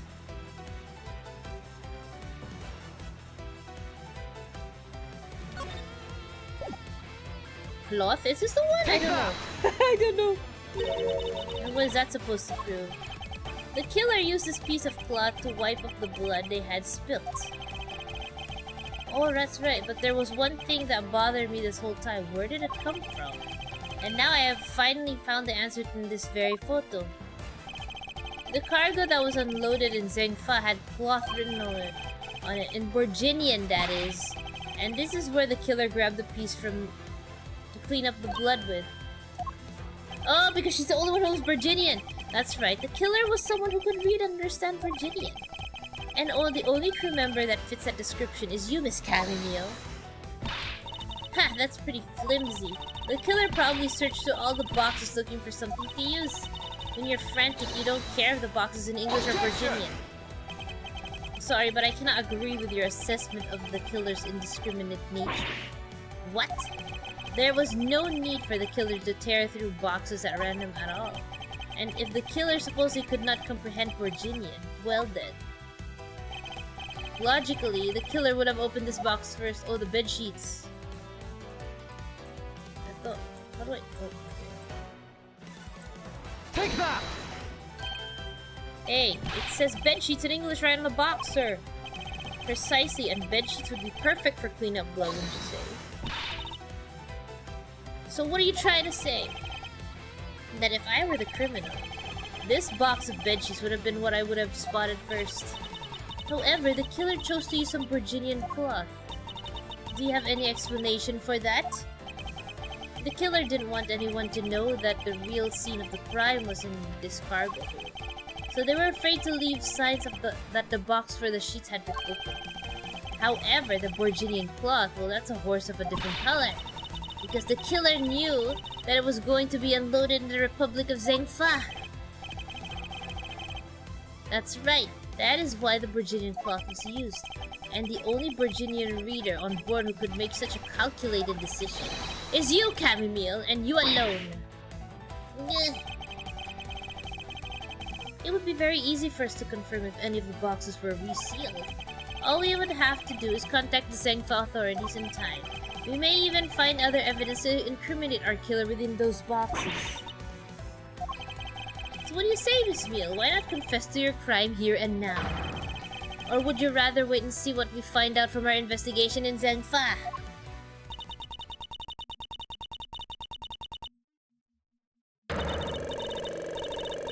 Oh.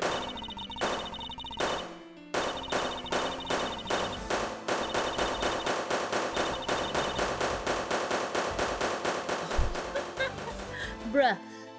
What the hell? He was Interpol. I couldn't stop it. I brought him here. He started taking pictures. I couldn't be found out. I was scared. I was in trouble. Oh, she pushed it.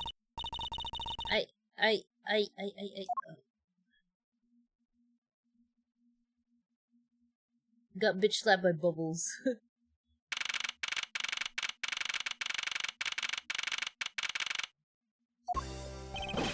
We finished making all the arrangements to take the suspect in soon. Very good, detective. What about the smuggling route? Did she say anything about that? They're taking her down to the precinct now. Hopefully we can get more out of her there. Whenever we even approached the topic, she just started foaming at the mouth. Oh my god. It was scary, sir. She probably wasn't prepared to commit a murder all of a sudden. One thing is for sure, the ring behind this whole mess means serious business.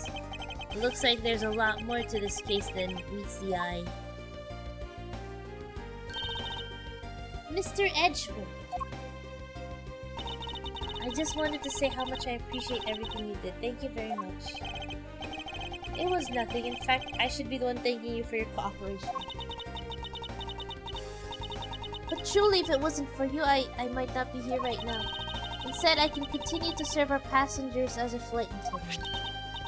I hope that, well, please accept this as a token of my— oh, she gave him the suitcase! That's—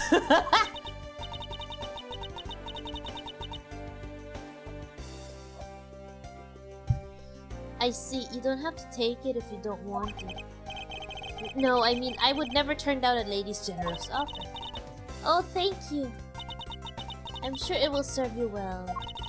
I remember we here at Goyo Airlines are always ready to serve, Mr. Edgewood. Thank you, I'll keep that in mind. Now I must bid you farewell. May all your skies be blue no matter where you go.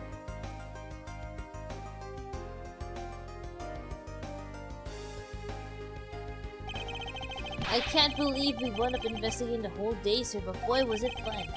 Speak for yourself, my day was filled with earthquakes, elevators, and false charges. By the way, where's Francisca? Gifted to Gumshoe, my boy. Oh, she's filling up some customs paperwork for her departure. Departure? Yeah, Miss Von Carr was really busy, sir. She's been flying from country to country to chase down some leads regarding her case. Detective, can you cancel the car that I had you reserved earlier? You got it, sir.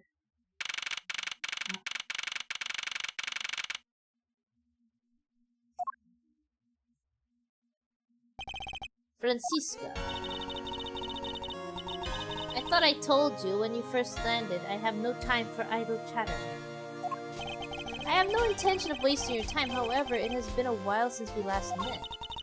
I also have no time for such familiar reminiscences.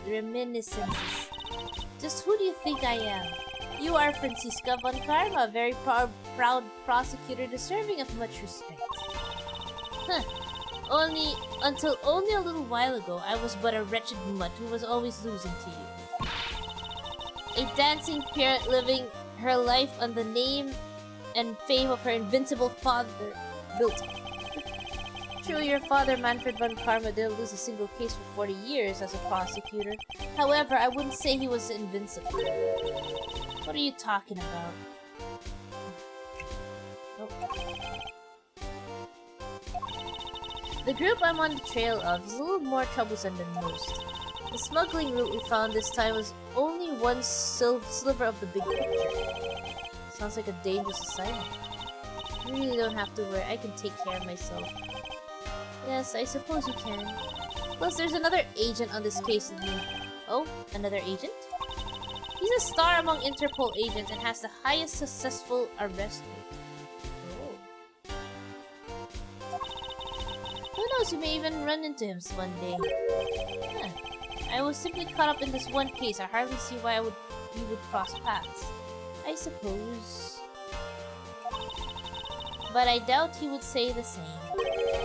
I'm not following you. You'll understand soon enough. The fight has only just begun, Master. I'll be back in this country soon enough. And when I am, you can be sure I'll pay you back in full.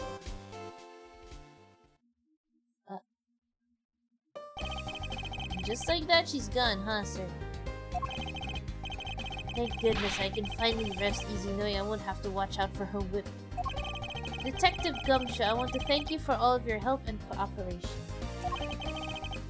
It was nothing, sir. I was just happy to be able to work with you again. Ho-ho. I think I'm gonna celebrate by adding a little extra salt in my instant noodles tonight. Just how much did you cut the salary by, Francisco?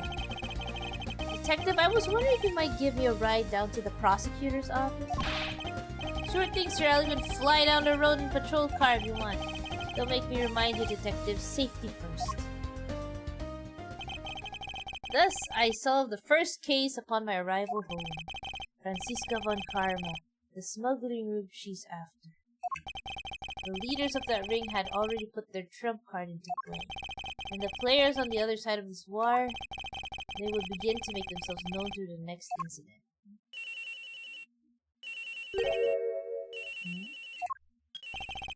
Edgeworth speaking. Finally, I called who knows how many times earlier, but I couldn't get through. And you are? Have you forgotten my voice, Miles, my boy? Mr. Amano? Ernest Amano? So you do remember me. I know it's rather sudden, but I can't ask this of anyone else. There's been an incident, Miles. My son, he's been kidnapped. Oh.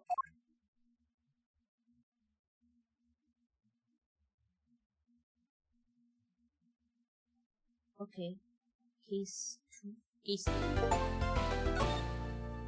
Oh, I gotta...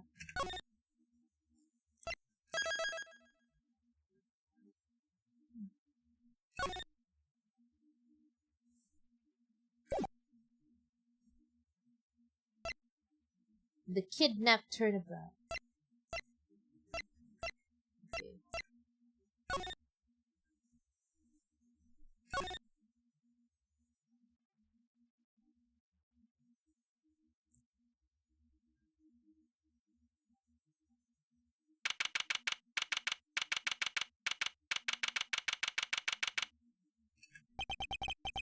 It's time. Don't worry, Mr. Edgeworth. I'll be following your every movement with my binoculars.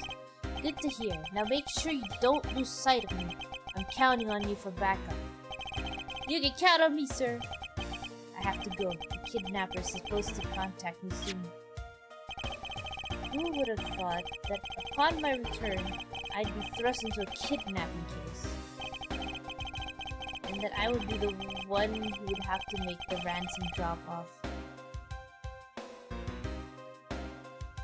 Oh, he used the suitcase! Let's see, I checked that money is all here, safe inside the suitcase. All I have to do is wait for further instructions from the kidnapper, which I'm expecting to be transferred to my cell phone. I wonder who else is around. This is the meeting place after all.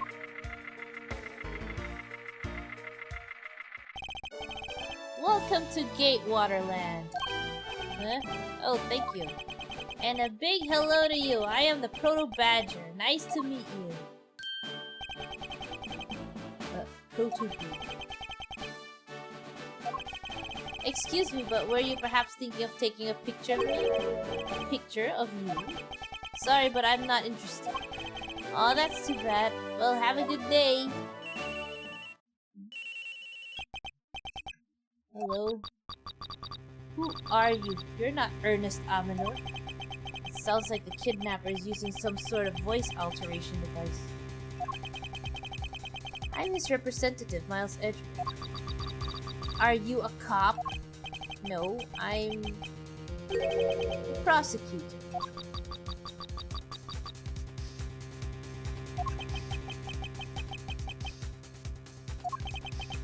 I know what you're wondering, and yes, I have brought the ransom money with me. I see. In that case, bring me the money with you to the stadium. So this person intends to see if I'm being followed.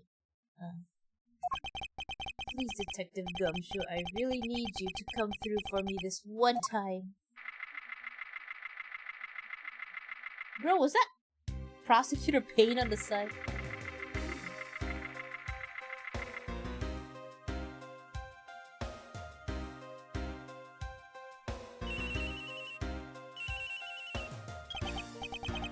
Edward speaking. Next, come to the haunted house. And just how long do you intend to have me wander around for? That's for me to decide. You don't have much of a choice here, my friend. I suppose not.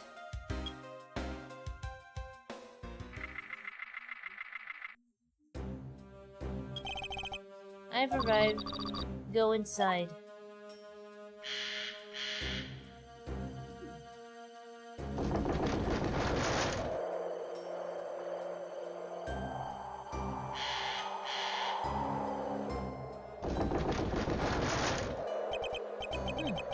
What a dismal place.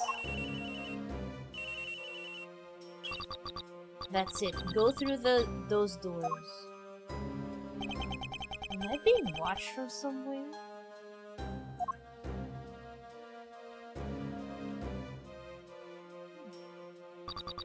Leave the money and go, now. Oh, we leave it there. Oh.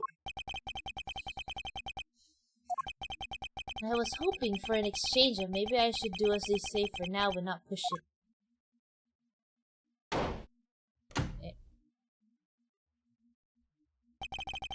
couldn't catch even a glimpse of the kidnapper. Perhaps I should keep an eye on this haunted house until police backup arrives.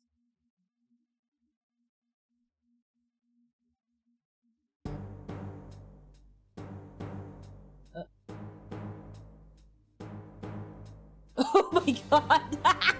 No! No! Oh no! Oh no! Oh no! He got smacked! It was a trap! Okay, wait, I'll be right back. Hold on, guys. Wait.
Okay. It is 10:53.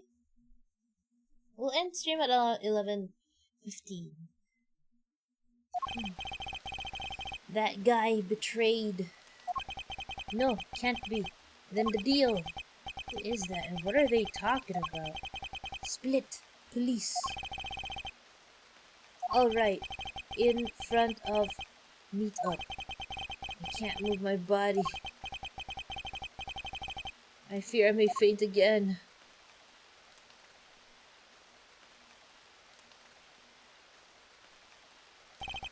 Where am I?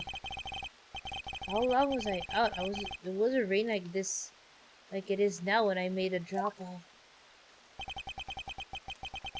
This was supposed to be a simple affair, so why have I been taken hostage as well?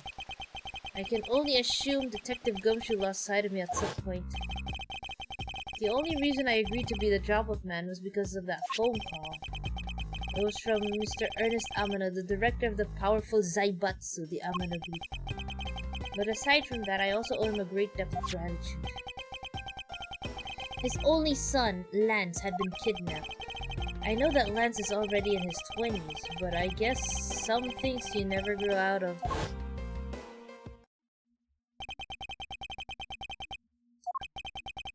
can't sit around waiting for someone to come help me. I must escape somehow.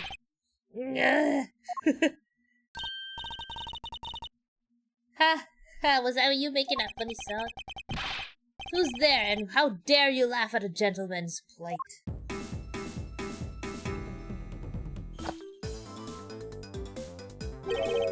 Who are you? Are you one of the kidnappers? A kidnapper? Me? No way! I'm not into such petty crimes. Nope, I'm after something much, much bigger. I must be worn out from today's ordeal. Focus, Miles. Oh, I forgot to introduce myself. I'm sorry about that. Ahem. Even in the depths of night, when no other bird dares to take flight, one alone soars to shine the light of righteousness into the world's blight. And that one is me, for I am the great thief Yatagarasu. Great thief? And did she really just claim to be the Yatagarasu? Oh, but my real name is Kay Faraday.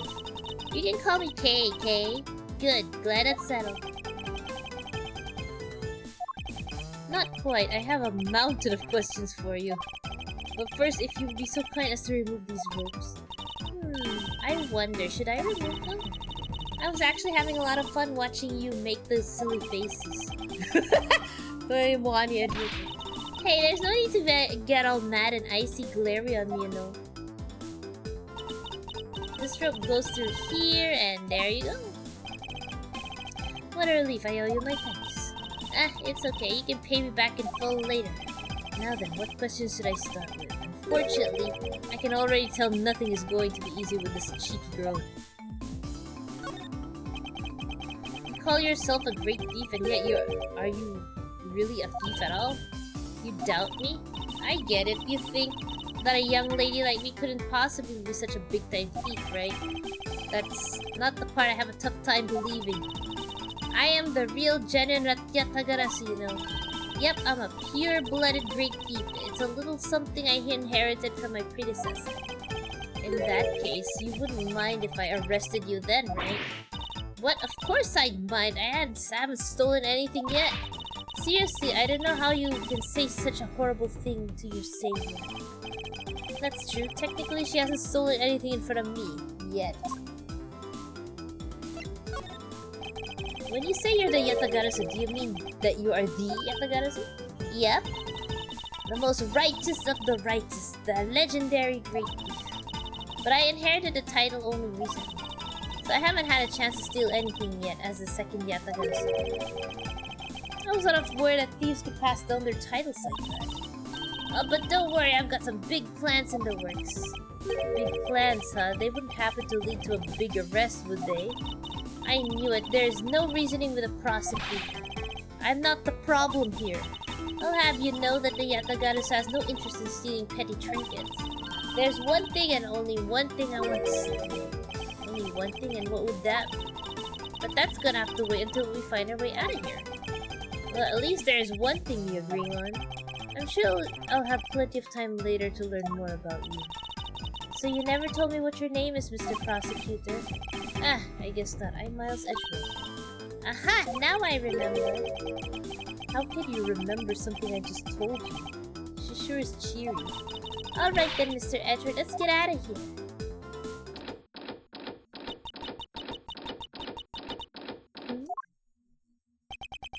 It would seem that we are locked in from the other side. What? No way, I don't hear you, la la la. Okay, do you remember where you do remember where you came in from, right? It looks like that might be our only way out of this room. Oops, slight miscalculation. That's a good height to make an entrance from, but I can't jump that high to make an exit. I suppose we have no choice but to look around and see if we can find another way out.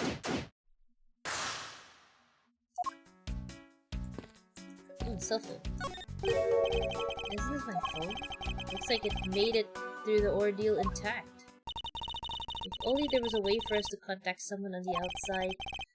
But we do have a way right here.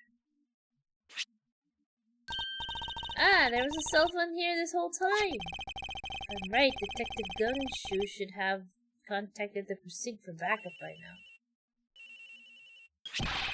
Mr. Edward, sir, are you okay? I was so worried, sir.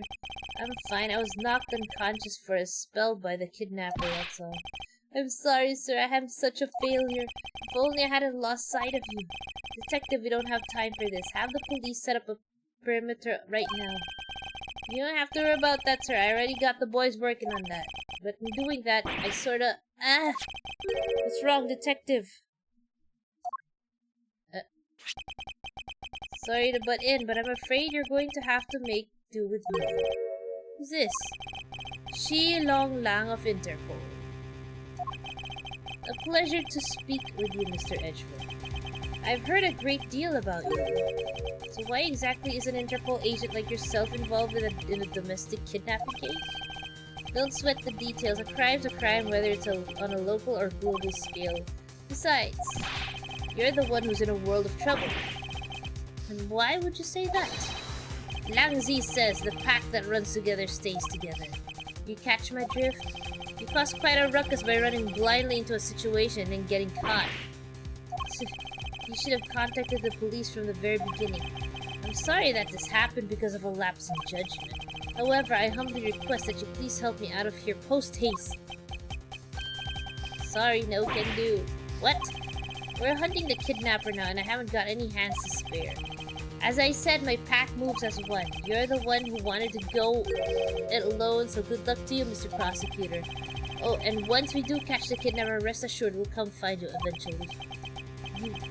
You... What's wrong? Did you get cut off? No, my phone ran out of power. No way! It doesn't matter anyway. We should try to get out of here through our own means. Yeah, I have a name to live up to after all. If we put our heads together, we're sure to find a way out. What is this? Looks like the Bad Badger and it's looking as bad as ever. Looks like a costume head to me. I guess the Bad Badger's costume is at the very least a two-piece, huh? The real question is, why is the only head sitting out here on the floor? Why is the head up here? Only the head is here. Hey, there's something inside the bottom right box. Oh, I think it's the pink badger costume. The pink badger? You don't keep up with what's going on in the world, do you? In that case, you better study up on the whole Badger clan with this. Oh. Proto Badger, the very first Badger. What is this thing? Think of it as a bible of all the things you'll ever need to know about the clan. Bad Badger is a vile criminal with a gun. Blue Badger is an ally of justice who keeps the peace. Pink Badger, note her unique pink bow. Bow. Whatever, I suppose I can keep it as reference guide or something. I suppose this means that this is where they keep all the costumes. It sort of looks that way. It's like the Badger family's home. There are 8 boxes, but 7 of them are empty, which means that 7 of the costumes are in use right now. But aren't these Badgers the mascots of the police force? Well, I heard that the police had a hand in sponsoring this theme park. Probably because the Gatewater group owes the police from all those cases they saw. They have all the power of the state and they used it to make a theme park? It's not just any theme park. They have a handcuff-shaped double-looping roller coaster. That's quite enough. I'm feeling woozy from just the thought of such a thing. Leah K, hello, welcome to the stream. Hello. Okay. Oh, there's a key right here. And what have we here? Ah. Why do I feel a laser-like stare aimed right at me? Did you want to take a look? Well, don't mind if I do. Oh, I see. This is definitely a key. I'm sure it's a key to something. The something is what's relevant to my interest. Oh. Have to... Look, it's the Blue Badger. I suppose even this thing can be popular with women. My nemesis. What in the... Why is she beating it up? He's got the word Badger right in his name. That's nothing but bad news for someone like me. And to think he's out there wandering around this park, I better be careful or he's gonna arrest me by the power of his name alone. I somehow doubt that the Blue Badger has the power to arrest anyone. So this is the Blue Badger's rival, the Bad Badger, huh? Do you feel some sort of reverence towards this Badger, Kay? Ha! I can't believe you'll be so stereotypical when it comes to thieves. Surely you must also think there are much cooler and cuter ones out there, right? That's it, I've decided that thieves and thievery need an image makeover. Good luck with that one. This is that Blue Badger I met in the main gate. Excuse me, but his name is Proto Badger, not Blue Badger. He's based on the very first design created by the local police chief. You know, when you compare the two, the Blue Badger looks a bit cuter. I suppose that as he continued to redesign it, the chief managed to make him cuter and cuter. Even humanity has come a long way when you think about how much we've evolved. Are we comparing the Blue Badger to humans now?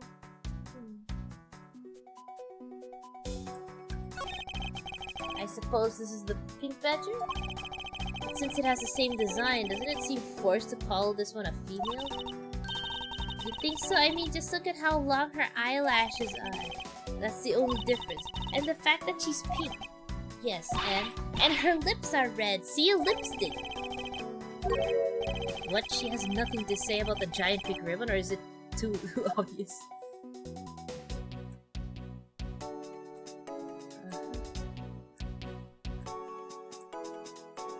Is there anything to see here?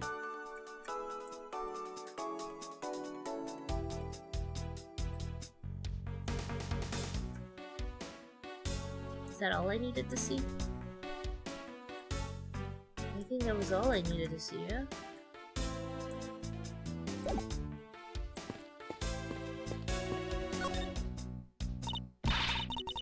Man, why did they have to put the windows so high up anyway? How was a thief supposed to make her daring escape? I suppose we could make our way out if we're able to climb on top of these lockers. Ah, that's pretty clever. You'd make a good thief yet, Mr. Edgeworth. Please don't ever place my name and the word thief in the same sentence again. Let's see, I wonder if I can jump and grab the top of the locker here.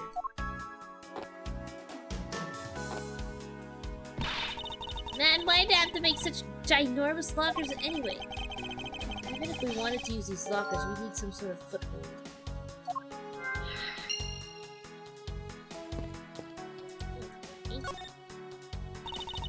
Maybe we can use this paint to help us escape. Not exactly the other in mind. Well, we could paint help in really giant letters. And who, pray tell, would see these giant letters? We're inside a building.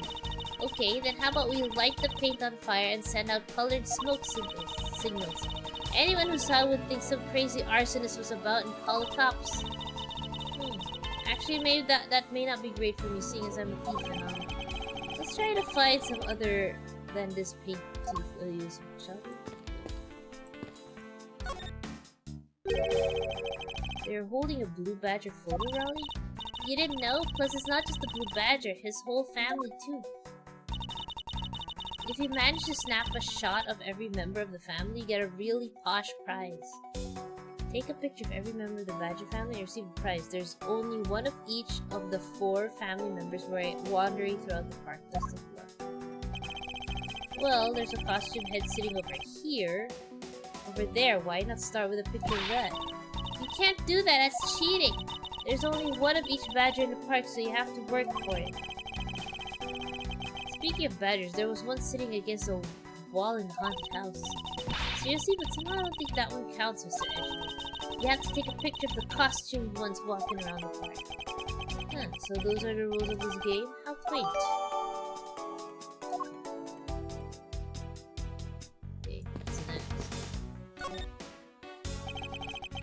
This is the beam I was tied to. Huh? What's up? I was wondering if perhaps we could make it over to an out a window behind us. Good thinking, and if it's climbing action you need, just leave it to me. Thanks, this little hook looks like it might make for good foothold. Up you go, Kay, and good luck. Count on it. The great thief Yatagarasu spreads her mighty wings and takes to the skies.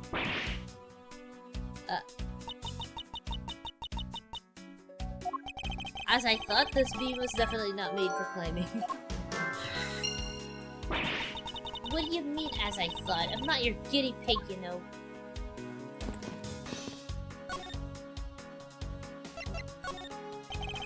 do you know where the person who kidnapped me went?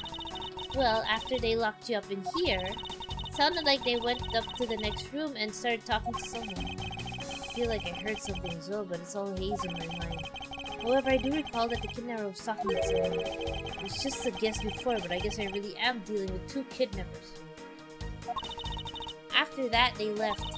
It almost seemed as if they were done with you. I suppose that is the case, as my kidnapping seems like an afterthought to the 1 million. Well, if they went to the next room, let's see what we can find through the slot.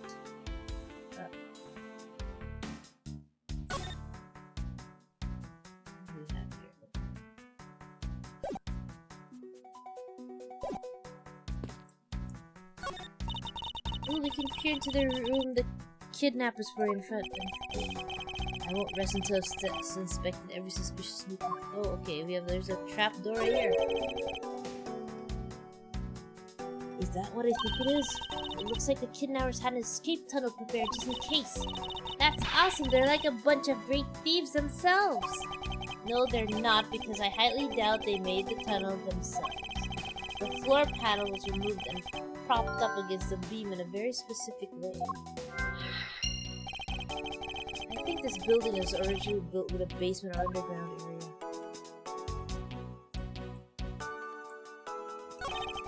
There's a beam next to the room, identical to the one in this room.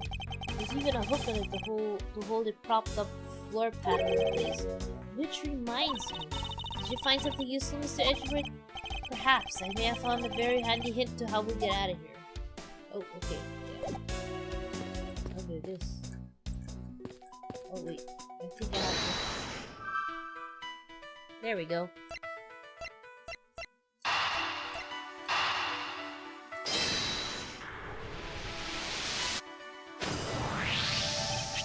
This hook on this beam, you know, I already tried and there's no way I can jump from this hook to the window. Come on, even you have to admit when something's just not possible. I was about to suggest it again, rather, that it's here for a different purpose. Really? Like what? As you saw in the adjacent room, it's clearly for keeping a floor panel propped up, which means that there should be a panel in this room that we can open as well. Oh, I get it. We didn't notice its existence all this time because it's being hidden by this tarp. Alright then, let's fold this thing up and see what's underneath. Now this is what I call a treasure. Okay.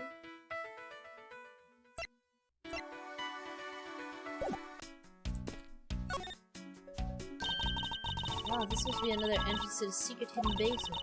I totally smell treasure. The scent I wish to smell is a sweet fragrance of freedom. Then what are you waiting for? Hurry up and open the hatch! Alright. This thing's locked down tight. Oh, okay, the key. Oh, fiddlesticks. It's the key, I think.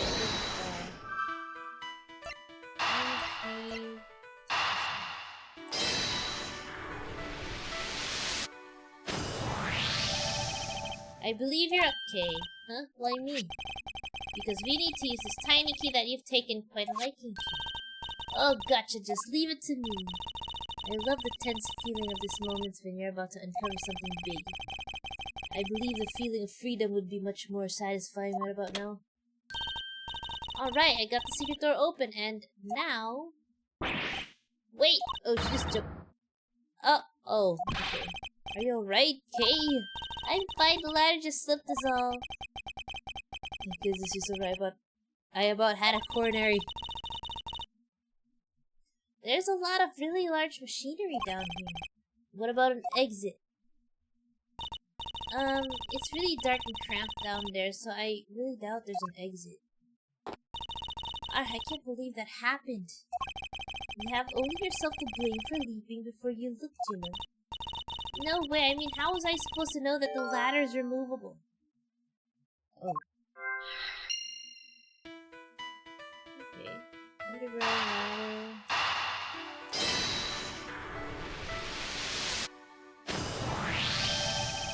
And figure out how we'll escape this prison cave. Also, how are we gonna bust out? It seems that your reckless actions were of use after all. Are you actually praising me? More of a thank you for giving me an idea regarding this ladder. The underground ladder? What about it? This ladder isn't just for those who wish to go down. Oh, I see. If we use this... Yes, I believe it's long enough to reach the top of those lockers. It's 11:15! Okay, we'll finish this part. Well, what are we waiting for? Oh, we finished the investigation. Nice. Alright, now we can get out of here. Yes, we spent entirely too much time in here. Kidnappers who held me at hostage and the mysterious Interpol agent. This case is only getting started and I'll be the one to bring it to a resounding end.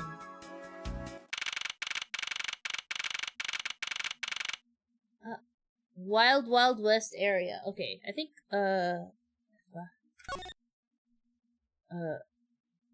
there we go. Save.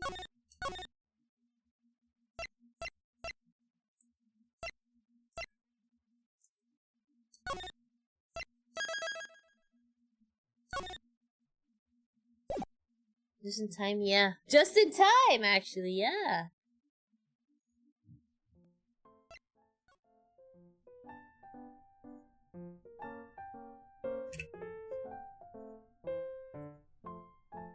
Hold on.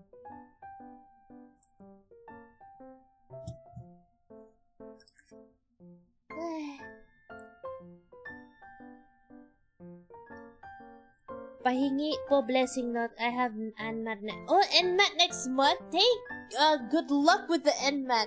Hope you pass. I need to stretch my back.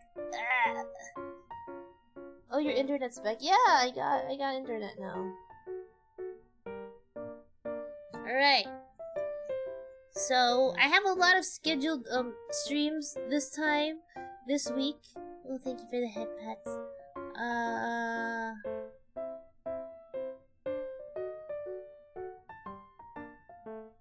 What is this?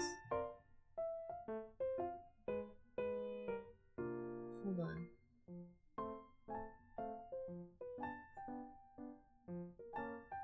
Ow. Jingle profile, Twitter. Okay, my next stream is tomorrow, same time. All my streams this week will be at night time, but I will do guerrilla study streams. So tomorrow I'm gonna continue Dead Space. I know I was playing... This is the old Dead Space, so...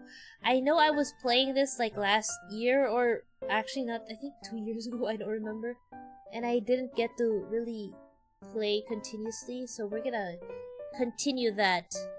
I feel like I want to play a shooting game where I shoot ugly aliens and whatever ugly things. Yeah, it's been a long time since the last Dead Space, yeah? And then Wednesday, I have this game on Steam called Bio Inc. Redemption. I'm gonna stream that on YouTube because it's like a medical-ish thing. Maybe we can incorporate medical education on that. I don't know. I don't know much about the game. But I'm gonna try it out. And then, Thursday, Friday, no streams. Maybe guerrilla study streams if I feel like it. But those are just rest days. And then the weekend, Saturday, oh! I think the weekend is, Cosplay Carnival, tama ba? Coscarnia. I'm not sure if I'm gonna go. We'll see. Because I have some stuff to do. But yeah, Saturday night, I have a Tekken collab with Jihaz, who we saw a while ago. Jihaz messaged me and wanted to play Tekken collabs. I'm like, okay, we'll play Tekken. And then Sunday we'll play another Filipino horror game. Last time I played Hapunan. And then there's a new Filipino, I don't know if it's new, but there's like another indie Filipino horror game called Marupok. And I think it's about as short as Hapunan, but we'll play it. Yeah. Filipino horror games. Alright. So yeah, let's go raid somebody.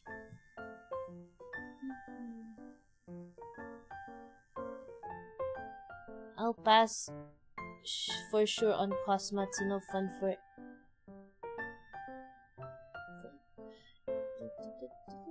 I'm not sure if I can go to Cosparty. It depends. We'll see.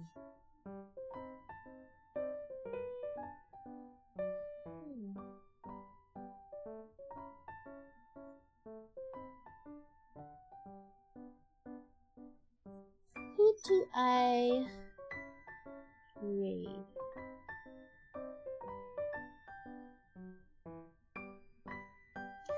Oh, let's raid no, wait, what's this?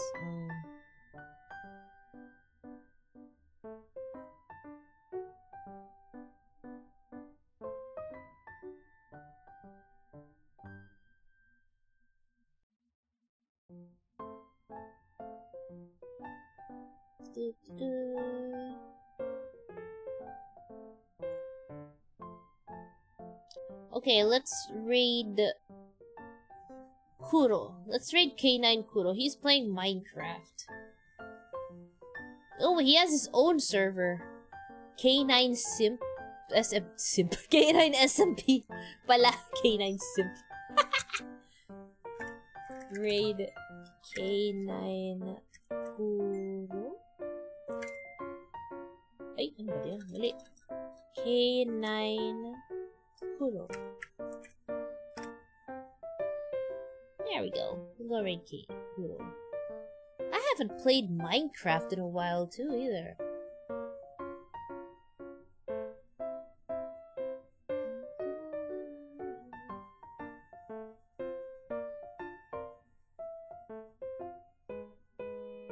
Thanks for listening. Yeah, Otsupon guys. Thank you guys for coming. I'll see you guys again tomorrow. Okay, bye-bye. Otsu. Mwah.